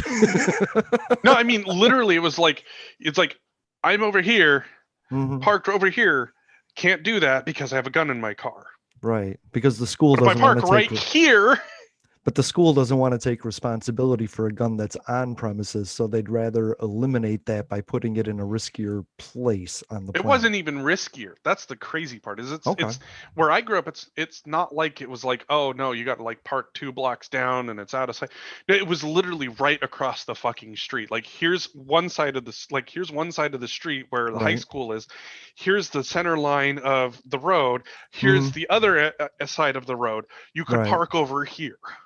Exactly. Literally, all I had to do was walk across like basically a 1-lane street I love it. and that was okay. It's like you've got to be fucking kidding I me. wouldn't want to live in Montana without a gun, by the way, but I have no problem living in Tallahassee without one, you know? I mean, the thing about living in Montana with or without a gun is, like, it's I we're mean, what very. else are you gonna do, Jeffrey? I'm not saying to defend myself. I'm saying I'm so bored in Montana. What else am I gonna do, you know? Why do you think we go hunting so much? Right. God knows how many times I'd be like, I'd drive home with my shotgun in the trunk, and I'd be like, maybe I'll see some birds on the way home. Oh, hey, sweet! And I just, grab my orange and my shotgun, bag a couple of birds, get back to my car, breast them out right there, and voila! It was like Right. sweet. And everybody's going, holy shit, this fucker's a redneck.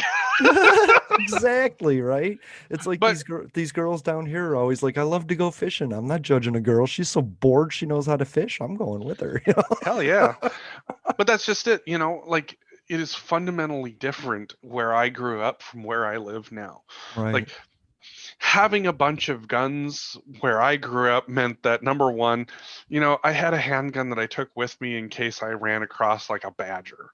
And Right. number two, I had a couple of different rifles. One was like a varmint gun, my 22, and the other, was my hunting rifle for deer and antelope. I Wild had a pigs, right? shotgun. Well, we didn't have pigs. We Mm. didn't have pigs out where I lived. Um, and then I had my shotgun that I used for, I could go duck or goose hunting, but the best recipe that I ever had for duck or goose was you cook the duck on a piece of plywood with all the seasonings that you could ever Mm. want. Then you throw the duck away and you eat the plywood.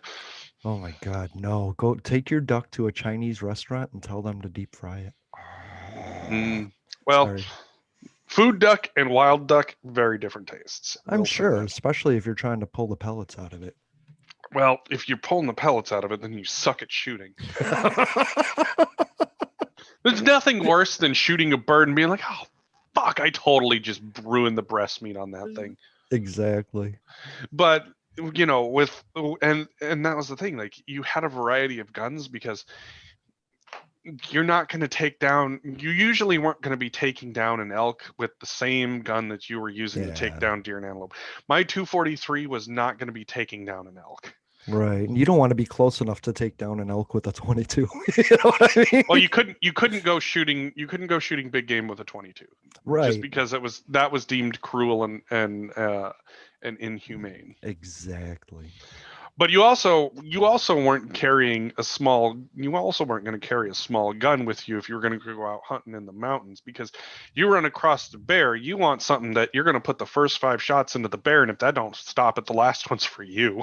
Yeah, that's true. But you want a small arm just in case you need to finish something off because you don't want it suffering, you know?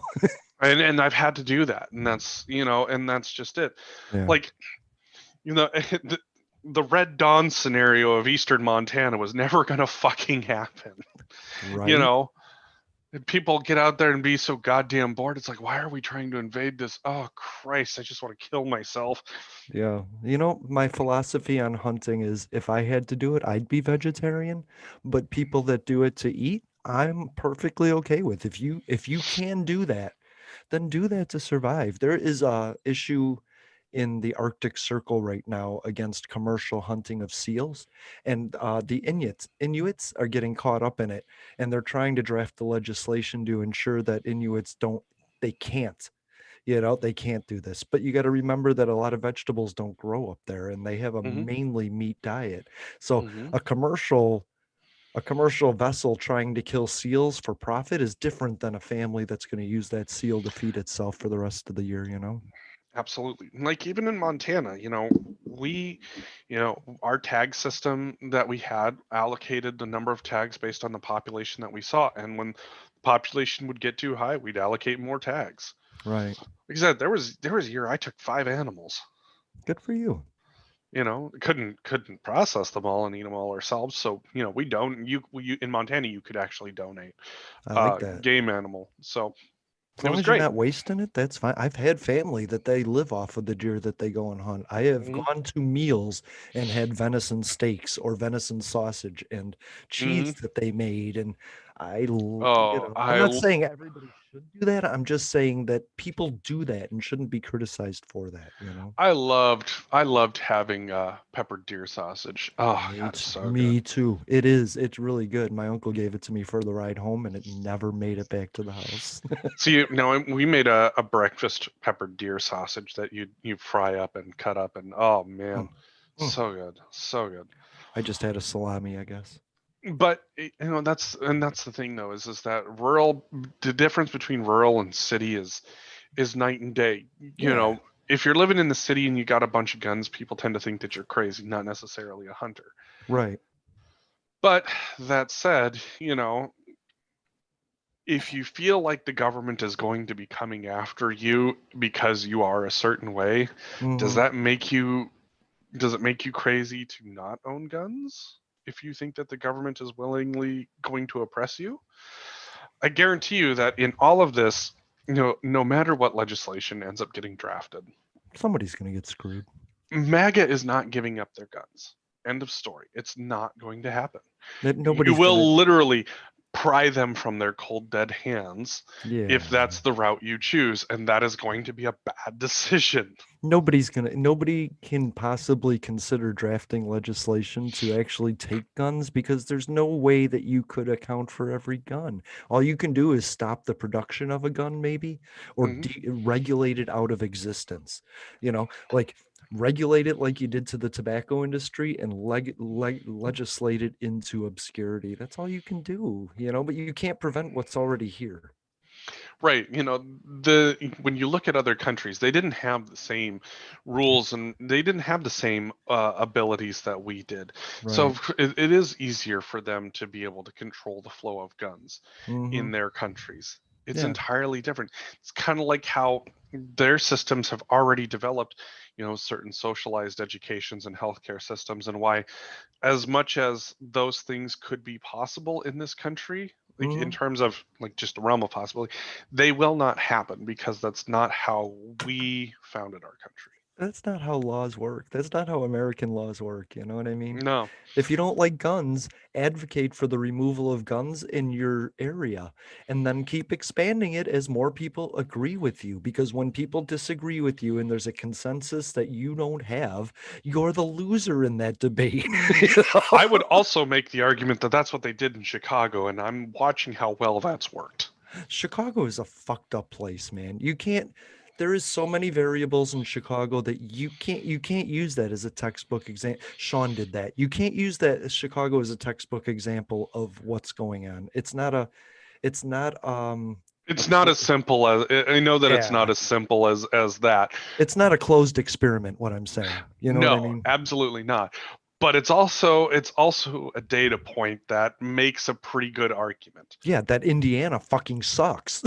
Not that Chicago's bad, that Indiana has very loose gun laws that allows transportation into Illinois. That's the issue. It's not But that's Illinois, it's but Indiana. is that actually an issue for Indiana, or is that an issue for Illinois?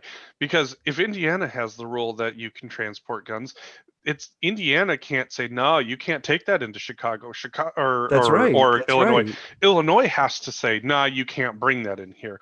Yeah, when we find it, we do. But that's the problem. I mean, I say it like I still live there. That's the problem. If 14 trucks go through packed with guns and the cops find two of them, well, guess what? Illegal guns are being sold all over Chicago then. And Mhm.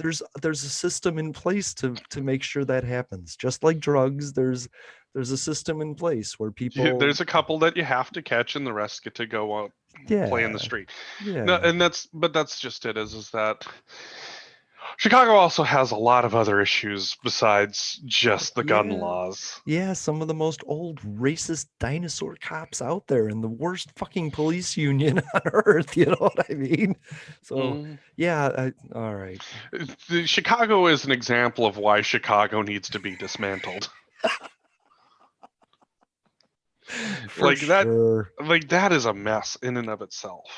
Yeah, and I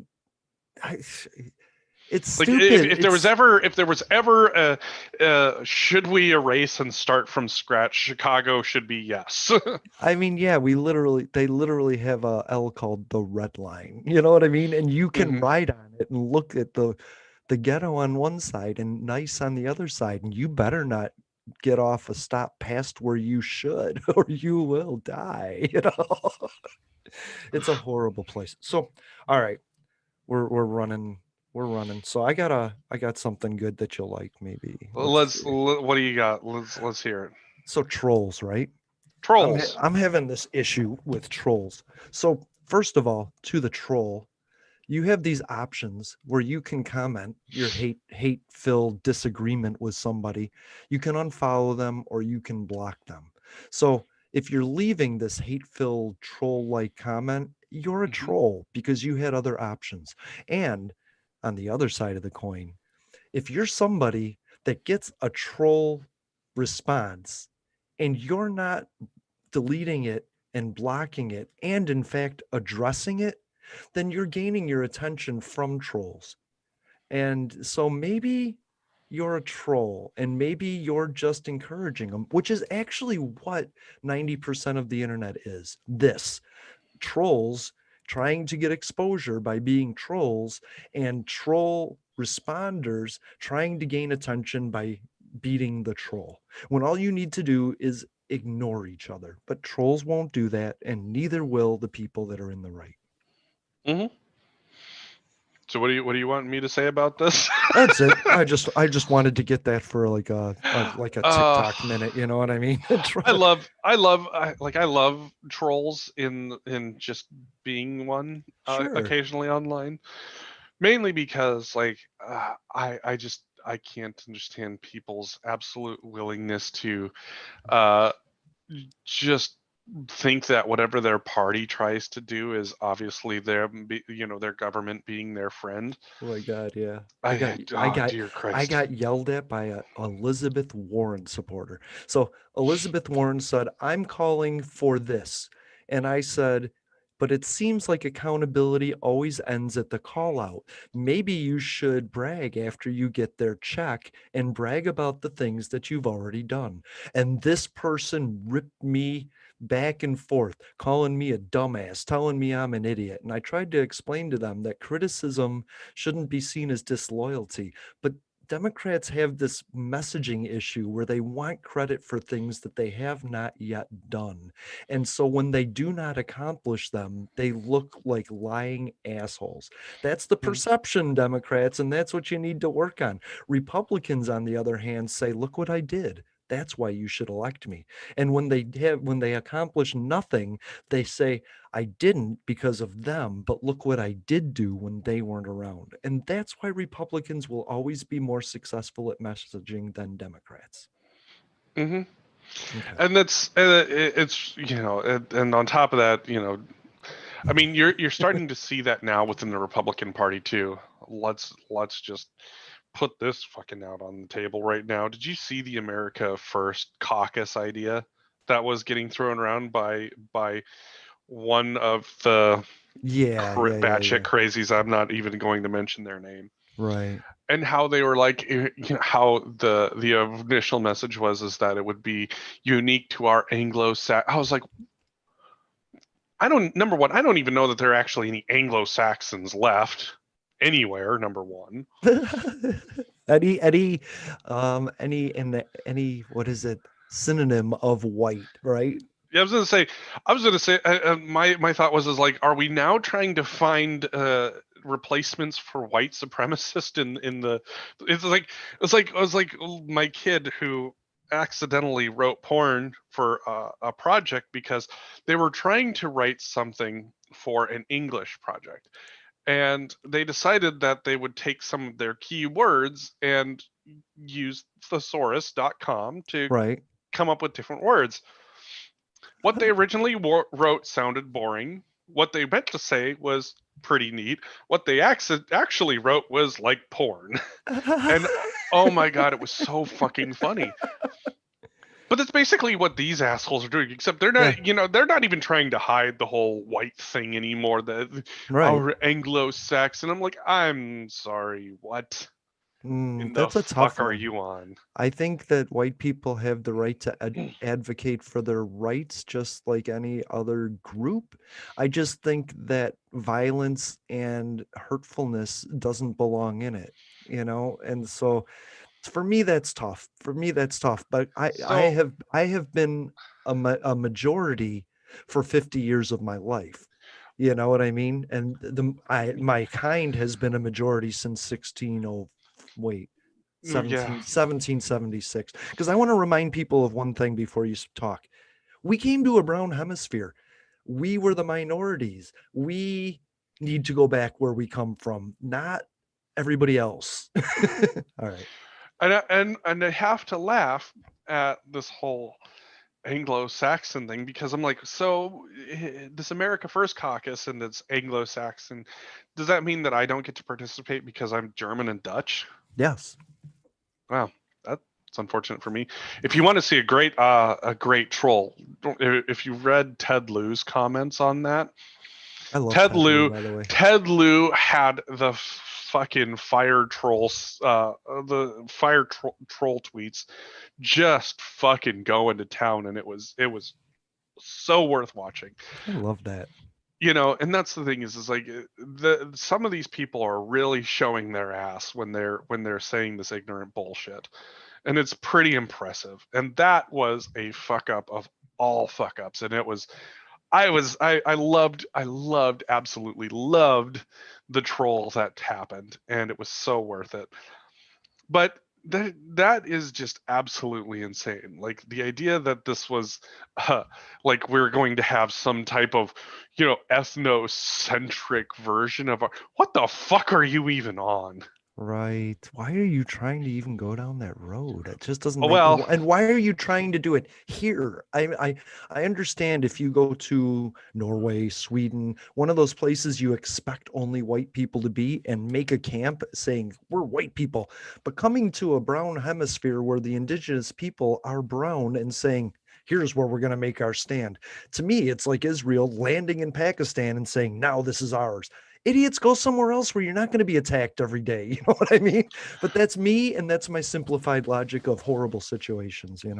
well, and that's just it. Is that was insanely dumb, and how I I am just absolutely amazed that they're getting as bold as they are, Mhm. with this whole attempt.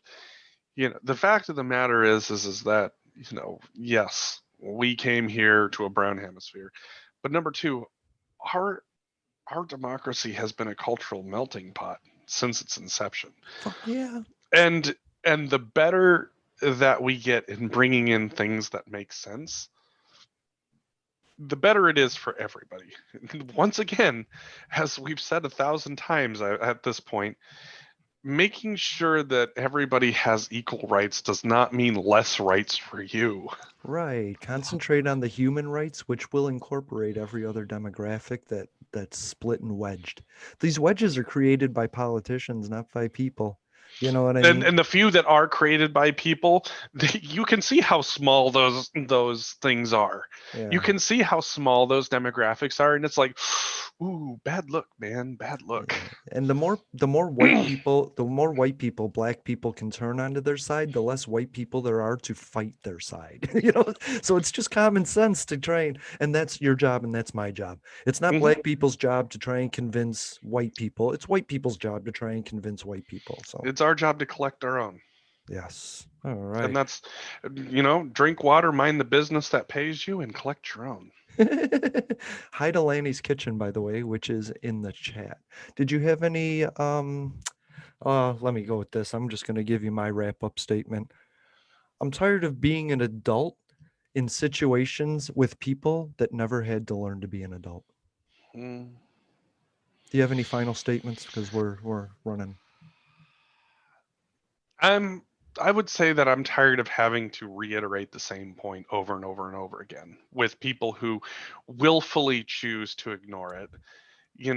I'm tired of having to be the person that explains that a person's logic makes zero sense. Right. Like with COVID, you've got people who are terrified of a vaccine that has a 0.00008% Hmm. reaction, not death, reaction. Right. but are supposedly fearless over something that has like a 1% mortality rate and has killed 560,000 people. That Right. makes absolutely no sense. It just goes to show that you truly do not understand what you're talking about. You try to incorporate math and numbers in a way that clearly you do not understand. And Yeah. I'm tired of having to be your math person that says, you are wrong. This is why you are wrong.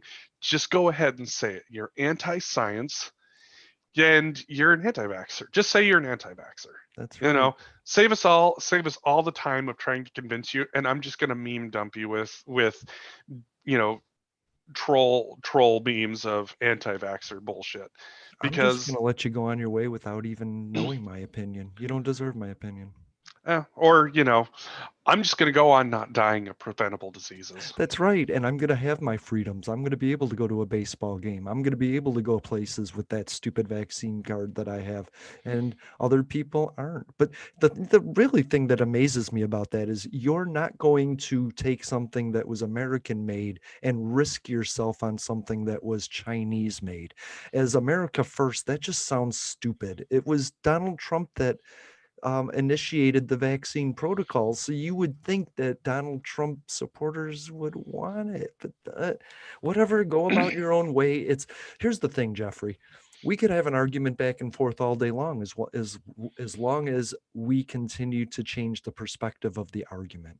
We're not fighting with the same perspective. I'm Nope. talking to you about a weather map of the earth, but you're talking to me about human migration processes. Mm-hmm. And so and if once we get that worked out, I'm going to talk to you about topological land masses when you're going to be talking about environmental catastrophes. And we're going to continue to back and forth our way through these conversations because we're never talking about the same thing, even when we're talking about the same topic. Mm-hmm. So it's magical. It's It's magical. and unfortunately, all we can do is collect our own. Fuck yeah. Fuck yeah. Be the best people you can be. I love you, Jeffrey. Love you too. You I'm take going to, care. I will. I'll talk to you next week. Well, hopefully, I get Oh, shot number 2 oh next man. week. So we'll see how I'm feeling. I am Yeah. budgeting some time in case I don't feel well, because Yeah. like I said, I think I had COVID at one point, and people who are having stronger reactions to the shot are usually people who had it. So I'm budgeting Oh. myself some time I did just in have case. I had a stronger reaction to my second dose. I never told anybody about that. I was super dizzy, vertigo-like dizzy, and super tired, but I had that other blood sugar issue going at the same time. But my friend got the second shot. He's 400 pounds and nothing happened to him. But So you might appreciate the second shot gives you this ability like Superman to anti-gravitate whenever you want. I'm just looking forward to Big Peepee. Man, you got that. I don't know. The second dose made it ironically just way too huge. Way too huge. Like a forearm. Yeah, people have been complaining like, no way, you're not getting sex with that. You're not getting laid. And I'm like, ah. So I hope the swelling goes down a little bit. Well, you got to quit touching it for that to happen. That's so it's never going down. Love you, Jeffrey. Love you too. You take care, man. And thank you for listening to Public Access America's live stream. Come back next week. I am going to end the live stream shortly. So come back next week. Tell your friends about us. If you like the conversation, just remember, don't judge.